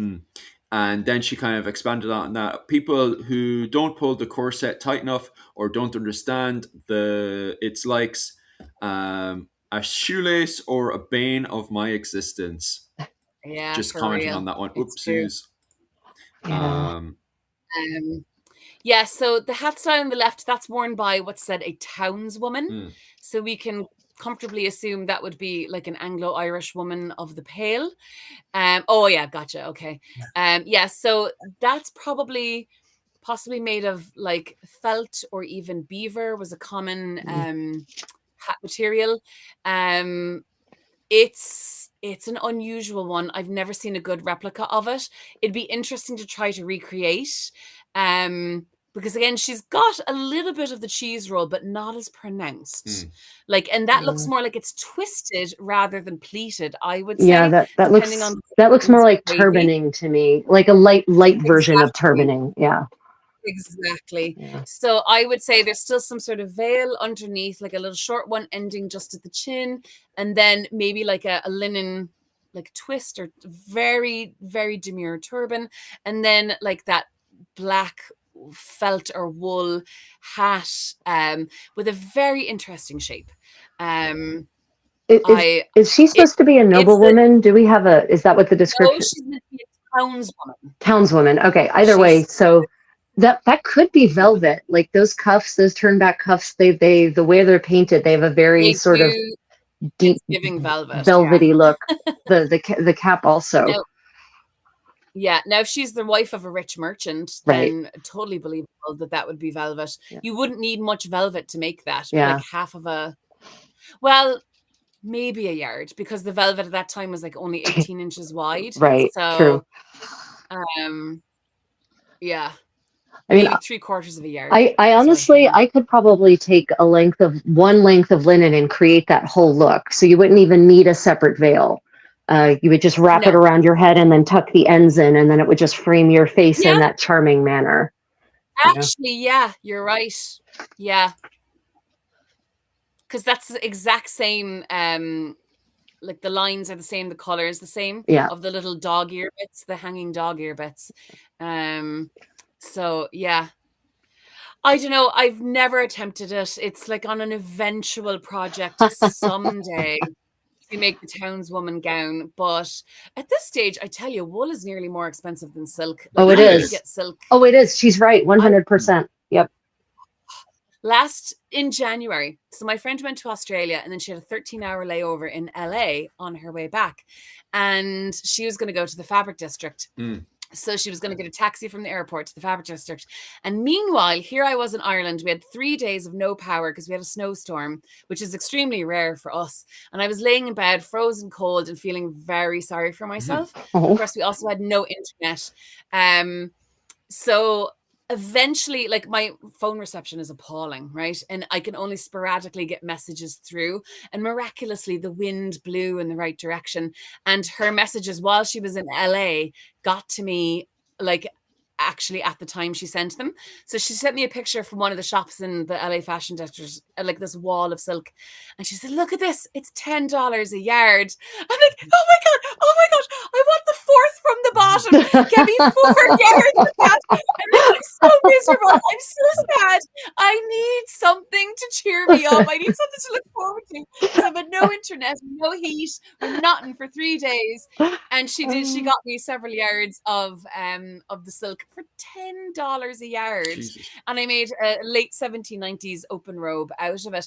And like I have recently bought from Burley and Trowbridge in the States, normally $40 a yard.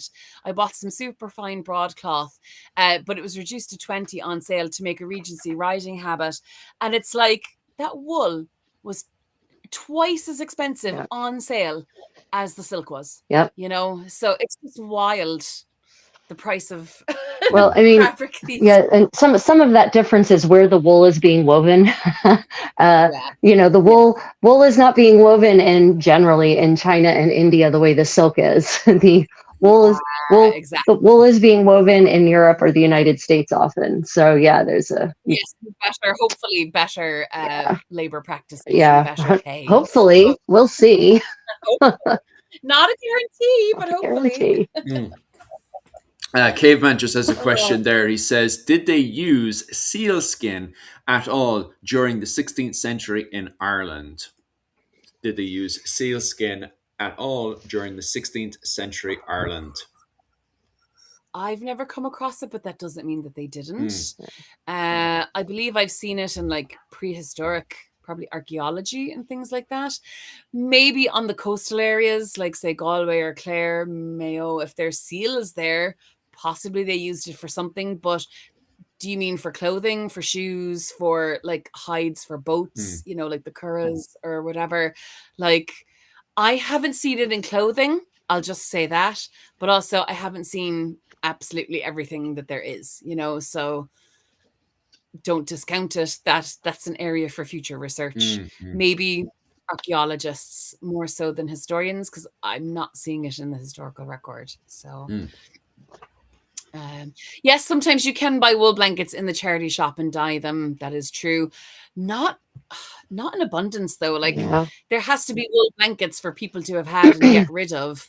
And I So just not here in Ireland. yeah, Anyway. I'm sure in the States like probably not here. 30 years ago, you could get wool blankets for a song at every charity shop, right? But now, just like cast iron pans, now everyone knows that wool blankets are far superior to synthetic ones, and everyone knows that cast iron pans are far superior to Teflon.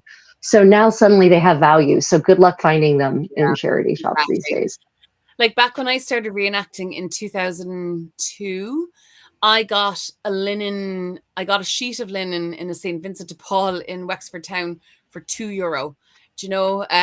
So like 100% linen sheet for €2.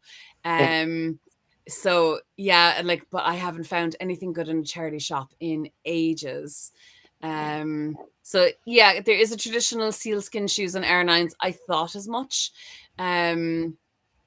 Campfire speaker. But whether that's how far back that goes, because I mean, tradition could be 18th century or it could Yeah. be, you know what I mean? So we would need an archaeologist with more knowledge than I have myself to tell us like how old they've been able to date sealskin shoes on the Aran Islands, to see how long that's been used, if it was present in the 16th century. So I don't know. Yeah. I always tell people people always assume that traditional equals historical. And I said, no, tradition means someone did it twice. That's a tradition, right? Very So yeah, traditional. I mean, and like we've said already, like the 18th century is not the 16th century. It's not the 14th century, some things that we think are very old, but that's a relative term, so it doesn't mean it's been done from time immemorial. I feel those sealskin shoes probably would be a very old practice. They sound absolutely incredibly useful, especially in a place like the Aran Islands, which is not the mainland. And we also have to remember geography when we're talking about practices, because what was done in the Aran Islands may not have been done on the mainland at all, so, but I mean, I feel like if you're slaughtering a seal to eat and use the oil and the fat and all of that sort of thing, you're not going to let the skin go to waste. No, for certain. That's going to be a good shoe material right there. Yeah, it's the question is, it would be used. The question is for what, right? There's absolutely no chance they were wasting the skin unless there was some kind of religious reason to do so, some kind of prohibition. But yeah, I always like to say, because you never know, evidence might come forward. The way I like to answer questions like that is, I haven't seen evidence of it. Exactly. But I also admit I haven't looked. Like that's not right. Exactly. Research. Exactly. Probably because I don't want to wear sealskin shoes, so I haven't. I don't want to go through that process. So it's not been something I've been even looked at, because I do not want to attempt that in any way, shape, or form. For Irish lords closer to the Pale, would they wear Gaelic clothing most of the time and pull out English clothes specifically for dealing with the English, or was there something in between? Well, it seems to suggest from various sources that they possibly did, that they basically would wear English style clothing when dealing with like the Lord Deputy or the agents from Dublin Castle, and wore Gaelic clothing probably most of the rest of the time. But those are again filtered through English writers. So if they weren't in the lordship, how would they know what the Irish did when they weren't there, So right. And are there, so, you're talking about these English sources. What are the Irish sources talking about their own, like, are there Irish sources talking about their own clothing in their own time, or is it pretty much all these foreigners drawing and writing about what's happening in Ireland?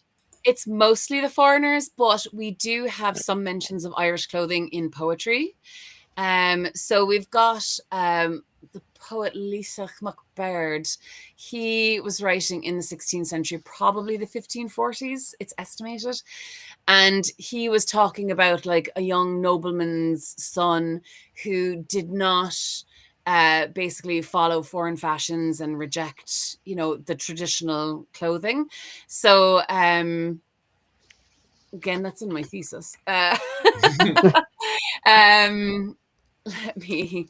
I can find you a direct quote if you like. Oh, go away, will you? I love how the Irish don't directly say it. We can't tell you directly, but we can sing it to you. Do you know? We'll sing it to you. yeah, exactly. It's so Irish-like. Do you know? I can't find anyone saying it directly, but I can find someone singing it to them. Do you know? Yeah. So you do have poets who are praising people who don't give up traditional fashions to follow English fashions, who aren't like lured by gifts of clothing from the English, basically. So I mean, make of that what you will. There's a lot there to unpack and to process. Right. As regards why, like for instance, we know that the English thought the Irish clothing, like the half sleeves, were strange. They thought the head roll was strange. They really were perturbed by the use of saffron. We don't know why the Irish loved saffron, but when I was doing my research, I looked at these particular collections of poems, and I did a search, and I found that like one of the most frequent adjectives used in every single line of these poems was the word bright. Right. English. And the Irish just really seemed to love the quality of brightness, whether that was discussing the bright ramparts upon which somebody stood, or the bright. I mean, literally anything you could think of that they talked about. They used one of the many adjectives they used in a string of adjectives was always bright. So I personally have theorized, and I mean, I'm open to other academic viewpoints that are backed up with citation. I theorize that the Irish just really loved the quality of brightness as attested in their poetry. And Elena, like fluorescent orange, like traffic cone hazmat jacket Lena it's certainly bright, I won't say that it hides the dirt better than white would. I mean, it could be argued that white is also equally bright, but I think like that really stands out, and it really shows out, especially in a very dull landscape, a very gray, if it's very cloudy and gray, like. Yeah, I think that was what I was going to say. Ireland's pretty dark, and it's not the brightest place on its own. So I would say that decorating your world in a way that would cheer you up, that would bring you cheer, that would lift your spirits, would be very popular. So I can absolutely see the need to make your world as sunny as possible with the tools you have to do so.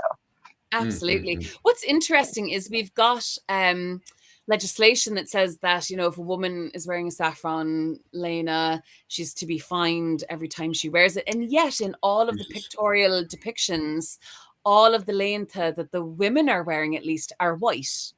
Yeah. So, and I did not dye mine that I'm wearing because I actually hate the color. I don't like orange and yellows. I actually hate it. So I'm a purple girl, and I will everything purple all the time. So like I'm just gonna leave it white because at least I've got a visual depictions of white leintha, so that I don't have to wear that color next to my skin. Yeah, and I think it's key to remember that just because some people did doesn't mean that everyone did, right? Exactly. That when it's expensive. Two, that's the layer that gets laundered, so the color isn't going to last. It's not going to stay bright for very long. Yeah. And so you're not everyone.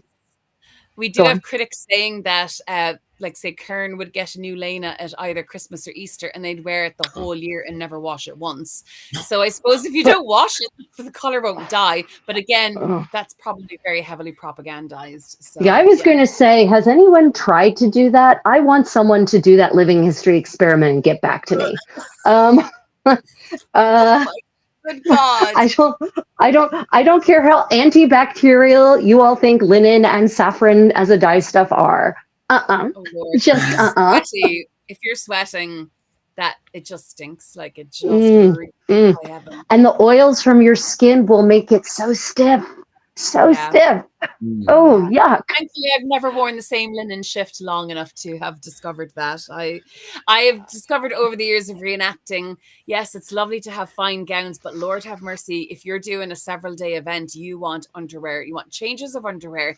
You better have at least 2 or 3 shifts, chemises, shirts, whatever you want, that one can be in the laundry tub and one could be worn, and you can have a backup in case you spill anything or something like that. It is paramount to have enough underwear. Yeah, I do a 2-week medieval camping event every year where I live 15th century, luxury 15th century, mind you, but still. Yeah, about and I do have enough clothes to get me through it, but halfway through there's a laundry day where we actually have the buckets and we just put all the linens in the bucket and we just scrub the hell out of them, and we use fermented urine to get them white again. And but actually great but, stuff. but after just wearing this, and I do wear my smocks multiple times. So even wearing this just 3 times. Yeah. And I'm like, oh, do I have to put it on a 4th time? Because it's just like the oil, the grease from my skin here, the combined with the dirt and the soot from the fire smoke, right? It just makes it grossly stiff. So unpleasant.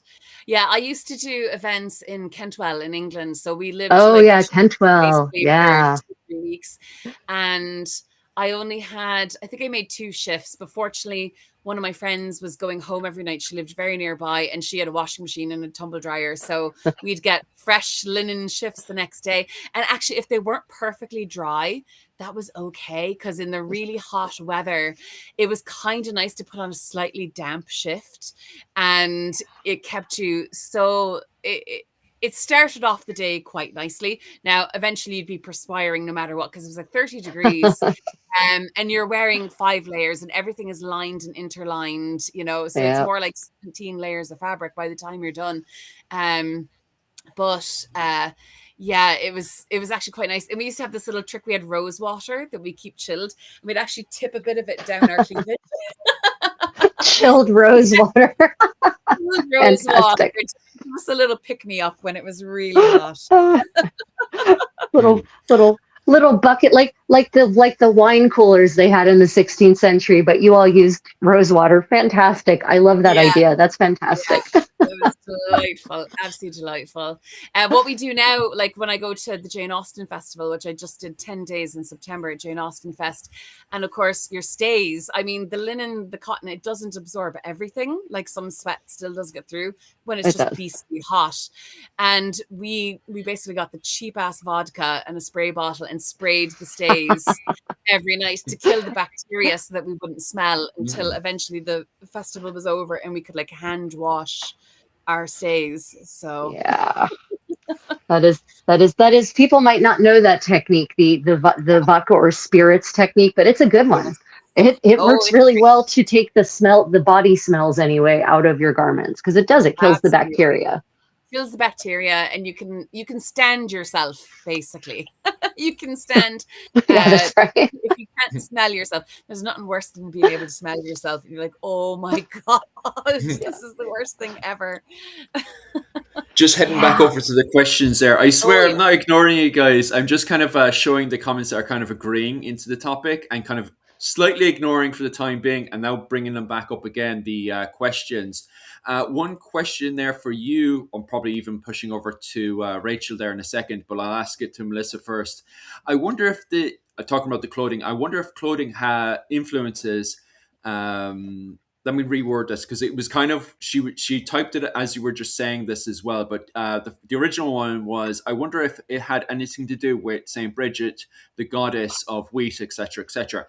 Basically, to put this back into English again, because she was kind of saying this while you were talking, is there any religious influences into 16th century clothing? In particular, is there any influence from Saint Bridget into the clothing? Is there any religious influences into the clothing?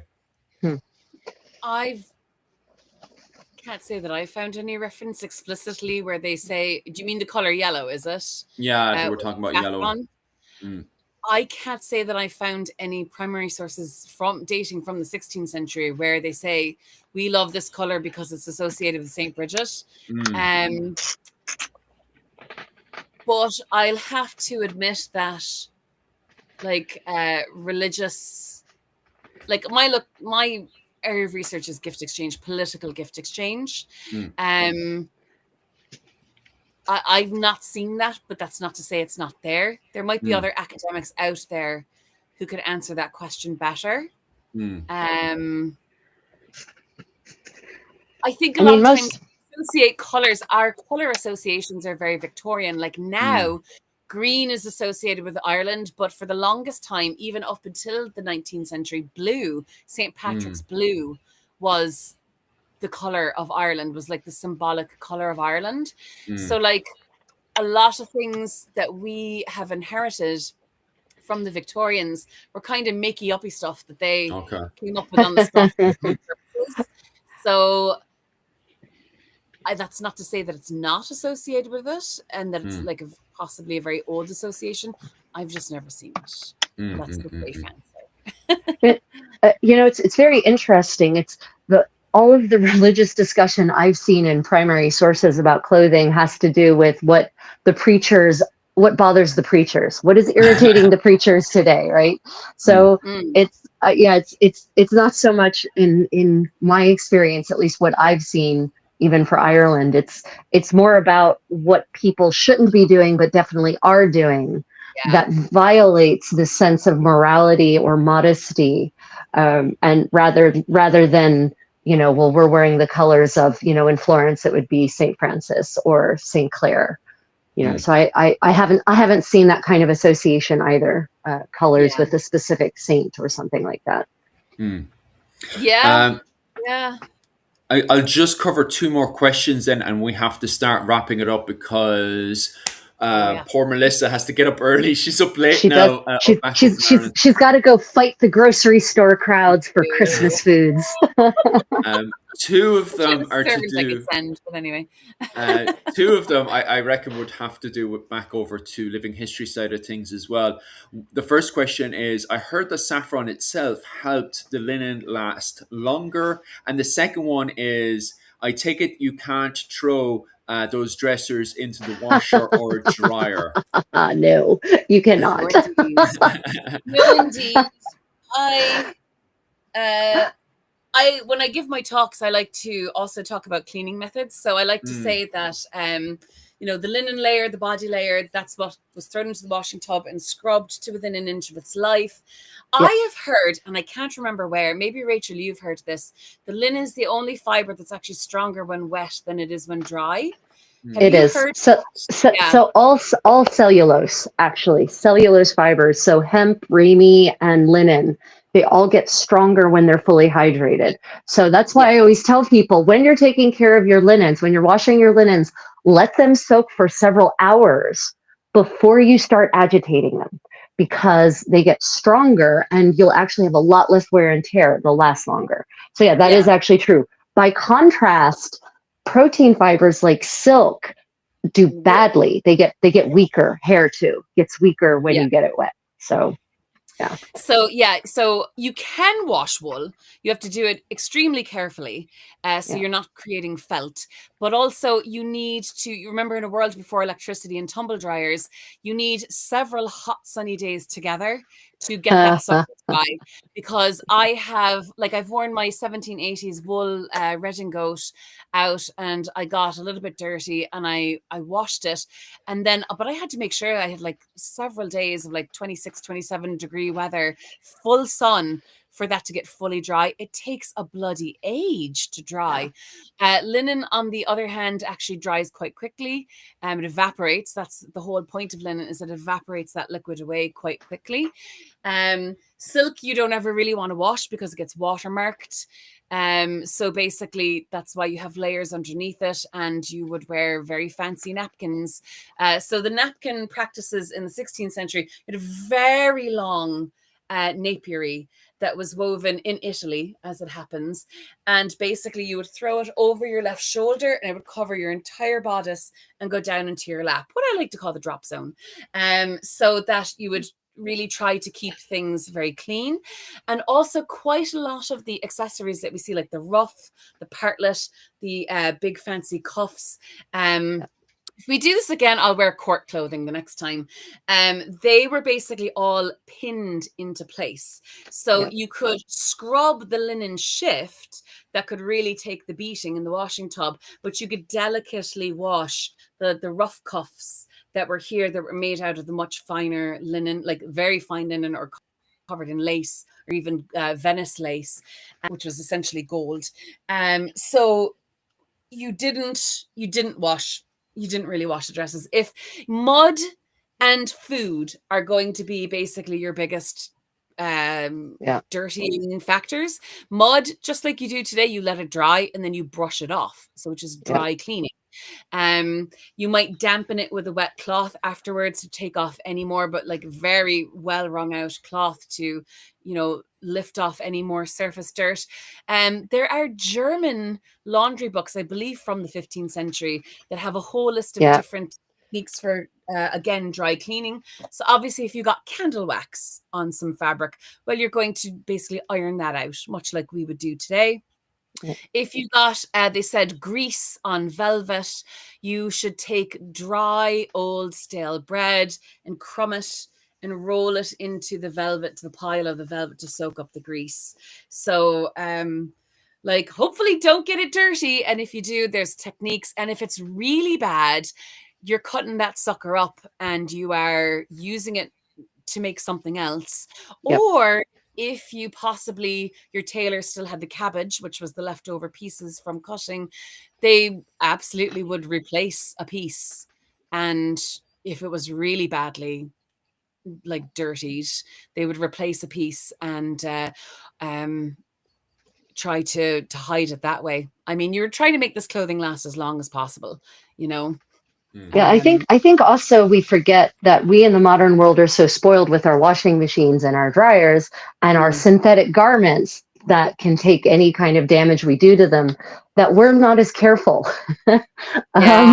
as people were. We have these etiquette books from the 15th and 16th century in English that talk at length about how to eat at the table so that you don't get food on your clothes.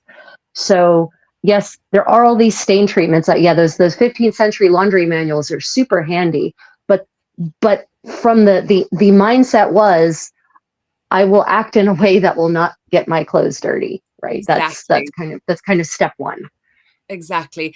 I mean, we also see in the 16th century, so if women are horse riding, they are wearing something called the foot cloth, which is essentially like a big bag that goes around kind of the bottom of their gowns. Now, it's also made out of velvet and, cloth of gold and stuff like that, but that's specifically to get dirty. And so that's protecting the bottom of their gowns, let's say from the knee down, their shoes, all that sort of thing.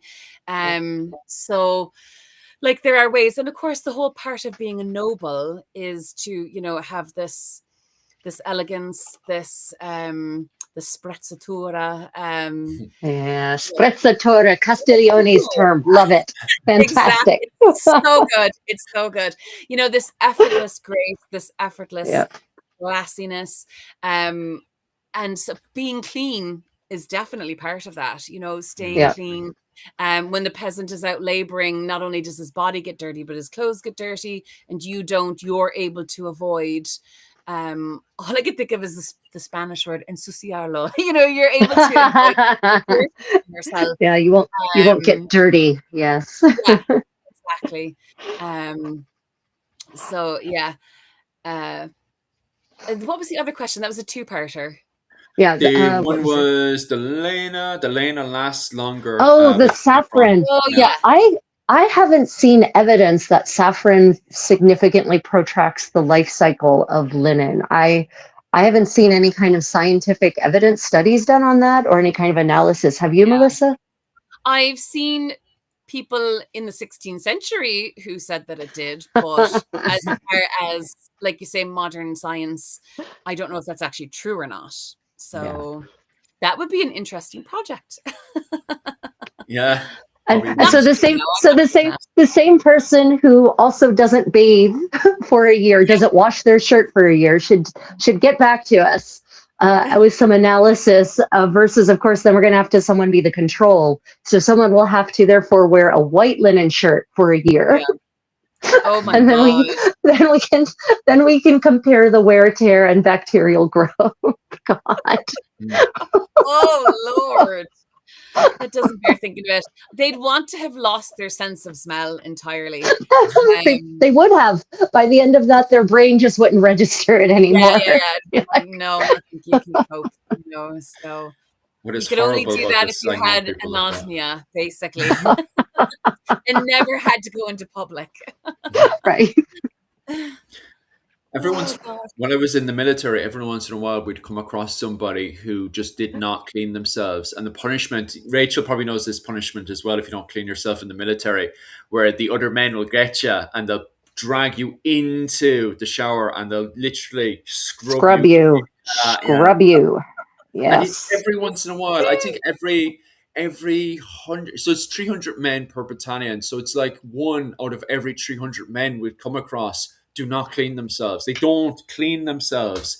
And the punishment is, yes, Rachel, you've definitely come across this, where this Yes, punishment I is have. Yes, I they're brought into have. the shower and physically Yes. scrubbed. And it's not nice. Yes. It's painful. No. Why would you do this to yourself? You know?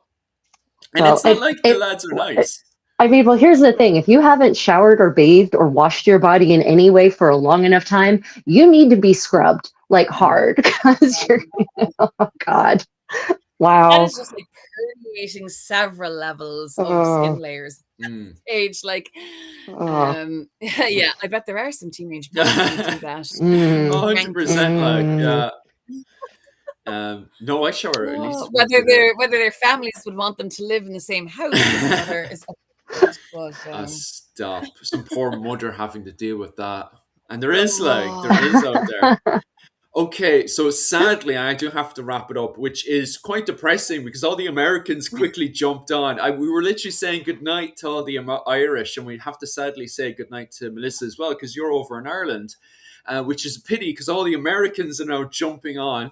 Because I seen I don't know if Rachel had seen it as well. I seen the sudden dip of the numbers and then it jumping back up again. As And the Americans get available to join in, yeah. yeah, and it doesn't hit its peak until another 2 hours. So we'd have to drag you up 11 for another o'clock, 4 hours. Yeah, 6 o'clock in the US yeah. on the East Coast. So yeah. That does make sense actually. But anyway, I'll have to say goodnight to Melissa. Thank you so much, Melissa, for coming on today. I feel like the only reason you came on is because we have a very good, positive relationship. Thank you, Yuki. Yeah. But if it was anyone else, you'd probably tell them to feck off. Yeah, pretty much. We could do this again if you want. I can wear Elizabethan courtly attire, and I could do much like Rachel. I could start out partially attired and put it all on and show how it all goes together, basically. So, although I feel like people know that more, so maybe that's not as interesting as Gaelic attire. So. I would say that Philip's audience anyway, people are less likely to know that. Okay, fair enough. For Philip's audience, that would probably be pretty novel. For my audience, there would be a combination of, oh yeah, that's how I get dressed, and combined with, wow, this is cool. I've never seen this before. So I'd have more of a mix than Philip would probably, but it's still interesting. And also, if you do that as you talk, you can just drop little knowledge bombs, right? That people probably might not have heard, even if they get dressed that way. So yeah. Exactly. I mean, there's always new stuff to learn. there's always stuff people have come up with. There's always new stuff in academia to spread, basically. So yeah. Right, guys, I am getting tired. I was doing fine until Melissa, it was guys, so lovely to meet you. This was so much fun. I really hope we get to have this little three-way again, and I'm just going to drop that out there. Definitely. Absolutely. Hopefully. Sounds great. For the rest of the week, tomorrow is when I have you guys again. We're over on Patreon tomorrow, where I'm going to cover the topic, William Marshall and Isabel de Clare in Ireland. So if you're in that kind of stuff, definitely head over to my Patreon. It's only 20 quid a month, and we cover a topic every Sunday night, okay? That's 9 o'clock Irish time. So if you're interested in any of that stuff, definitely head over to my Patreon, Irish Medieval History, where we're going to be covering the topic William Marshall and Isabel de Clare in Ireland. Huge, massive topic. And on top of that as well, we're back again on the 23rd, where myself and Rachel will be covering Melissa's favorite topic, Braveheart, and all the historical inaccuracies, which actually... We should actually have Melissa on that as well, because you know a ton of people that worked on that one. I don't know did Sean Shields work in my husband. Yeah. Jesus Christ. We should have bloody had Sean on for that one. Ireland was in that. Oh my God. We do need to get Sean. I was saying that to Rachel as well. We do need to get Sean. I have to actually say that to Sean as well, to try to get Sean on as well, because the amount of knowledge Sean would know, especially with Irish and Scottish history, would be absolutely amazing. So we'll definitely have to get Sean on at some stage. Yeah, sure you would. I could wear a coat. I could wear a early 14th century coat. Oh, nice. nice. That would be great, because I don't have any of them. I used to have 12th century stuff and some 13th century stuff, but I don't anymore. So, we started tearing Braveheart apart last week, and we're going to continue. We're going to continue this week. Just too much. There's so many wrongs. There's so many wrongnesses. It's a low hanging fruit, right? Absolutely. For those of the folk band, that sounds familiar. You've done gigs yourself, and Dave Swift did gigs for them before. You've worked with them. No, I used to sing with a group called, I can't think of what it's called, Nuada. But then unfortunately the lead person who played all the string instruments, he suffered a stroke, so we haven't performed together in several years. But we used to do quite a bit of 16th century stuff, even some 18th century music, and earlier medieval stuff as well. I'd have to look them up. That sounds really good. I'll admit to being a big Rammstein fan. Rammstein is so good. Folk metal sounds amazing, because my friend is really into oh my God, I'm gonna blank on the name of it. It sounds like to me like what a fantasy novel should oh my God, what's it called? I'm gonna have to message her and be like, anyway, it doesn't matter, but I'll have to look them up. That sounds really good. Definitely Interesting in different kinds of music. And then only 20 quid. Yes, believe it or not, it's only 20 quid a month, and you get a class every Sunday. So more of you should be popping over there, which reminds me as well, you're all giving out that I'm not dressed. Myself and Melissa, I'll shove the link back in there again. This link, by the way, doesn't work on Rachel's side. It depends how the settings are and stuff, but it will work on my side. So what you do is you pop into Google and just type this into Google, and hopefully it should pop up, which is help recreate a 15th century Irish ensemble. Just type on GoFundMe, not Google, GoFundMe. Yes. Go to GoFundMe. And type it inside there, GoFundMe. Is it .com? Yes, it's .com. GoFundMe.com. Pop in there, and myself, Rachel's doing the majority of the work right now. I should be doing more research into it, which I will do, because it's a part of another project as well. But yeah, pop over to GoFundMe. Help recreate a 15th century Irish ensemble. where Rachel will be, and myself and Rachel will be documenting a good half of it. I'll be doing a good chunk of the research. Well, I should be. Rachel's done the majority of the research already. In fact, it's just Rachel's bloody project at this point. I swear I will do more work. Stop hitting me. What was it called? What was it called? Rachel will be documenting her clothing, buying it, so on and so forth. So definitely head on over there, support that. It's going to be the recreation of Seamus McTormod. I just butchered that. I apologize for that. The 8th Earl of Desmond's creation. So we will be recreating that outfit. So definitely pop over there.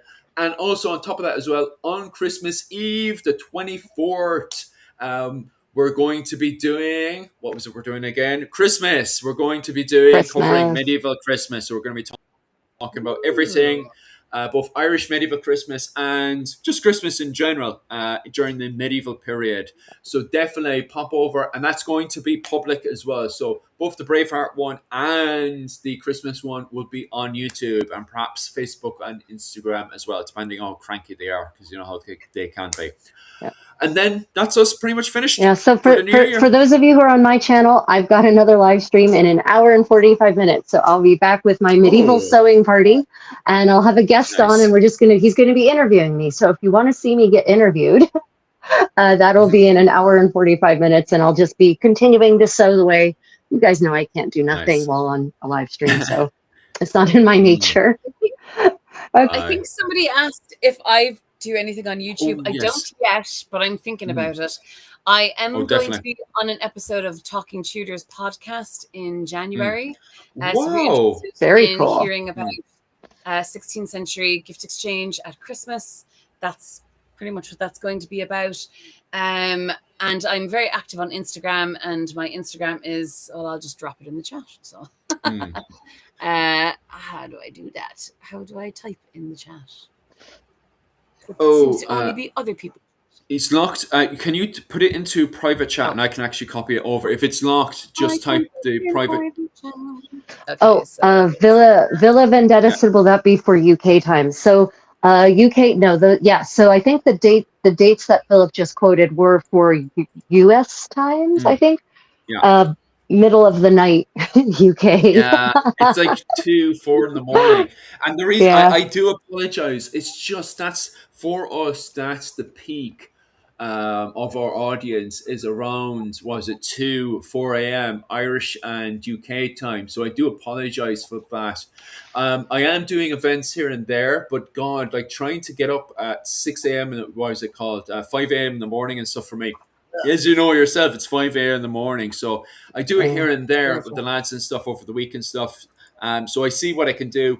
But other than that, guys, I think that's pretty much us. There's nothing else we need to cover today. So definitely, if you haven't already, like and subscribe. And slán go. Bye. See you. Stay creative, everyone. Bye.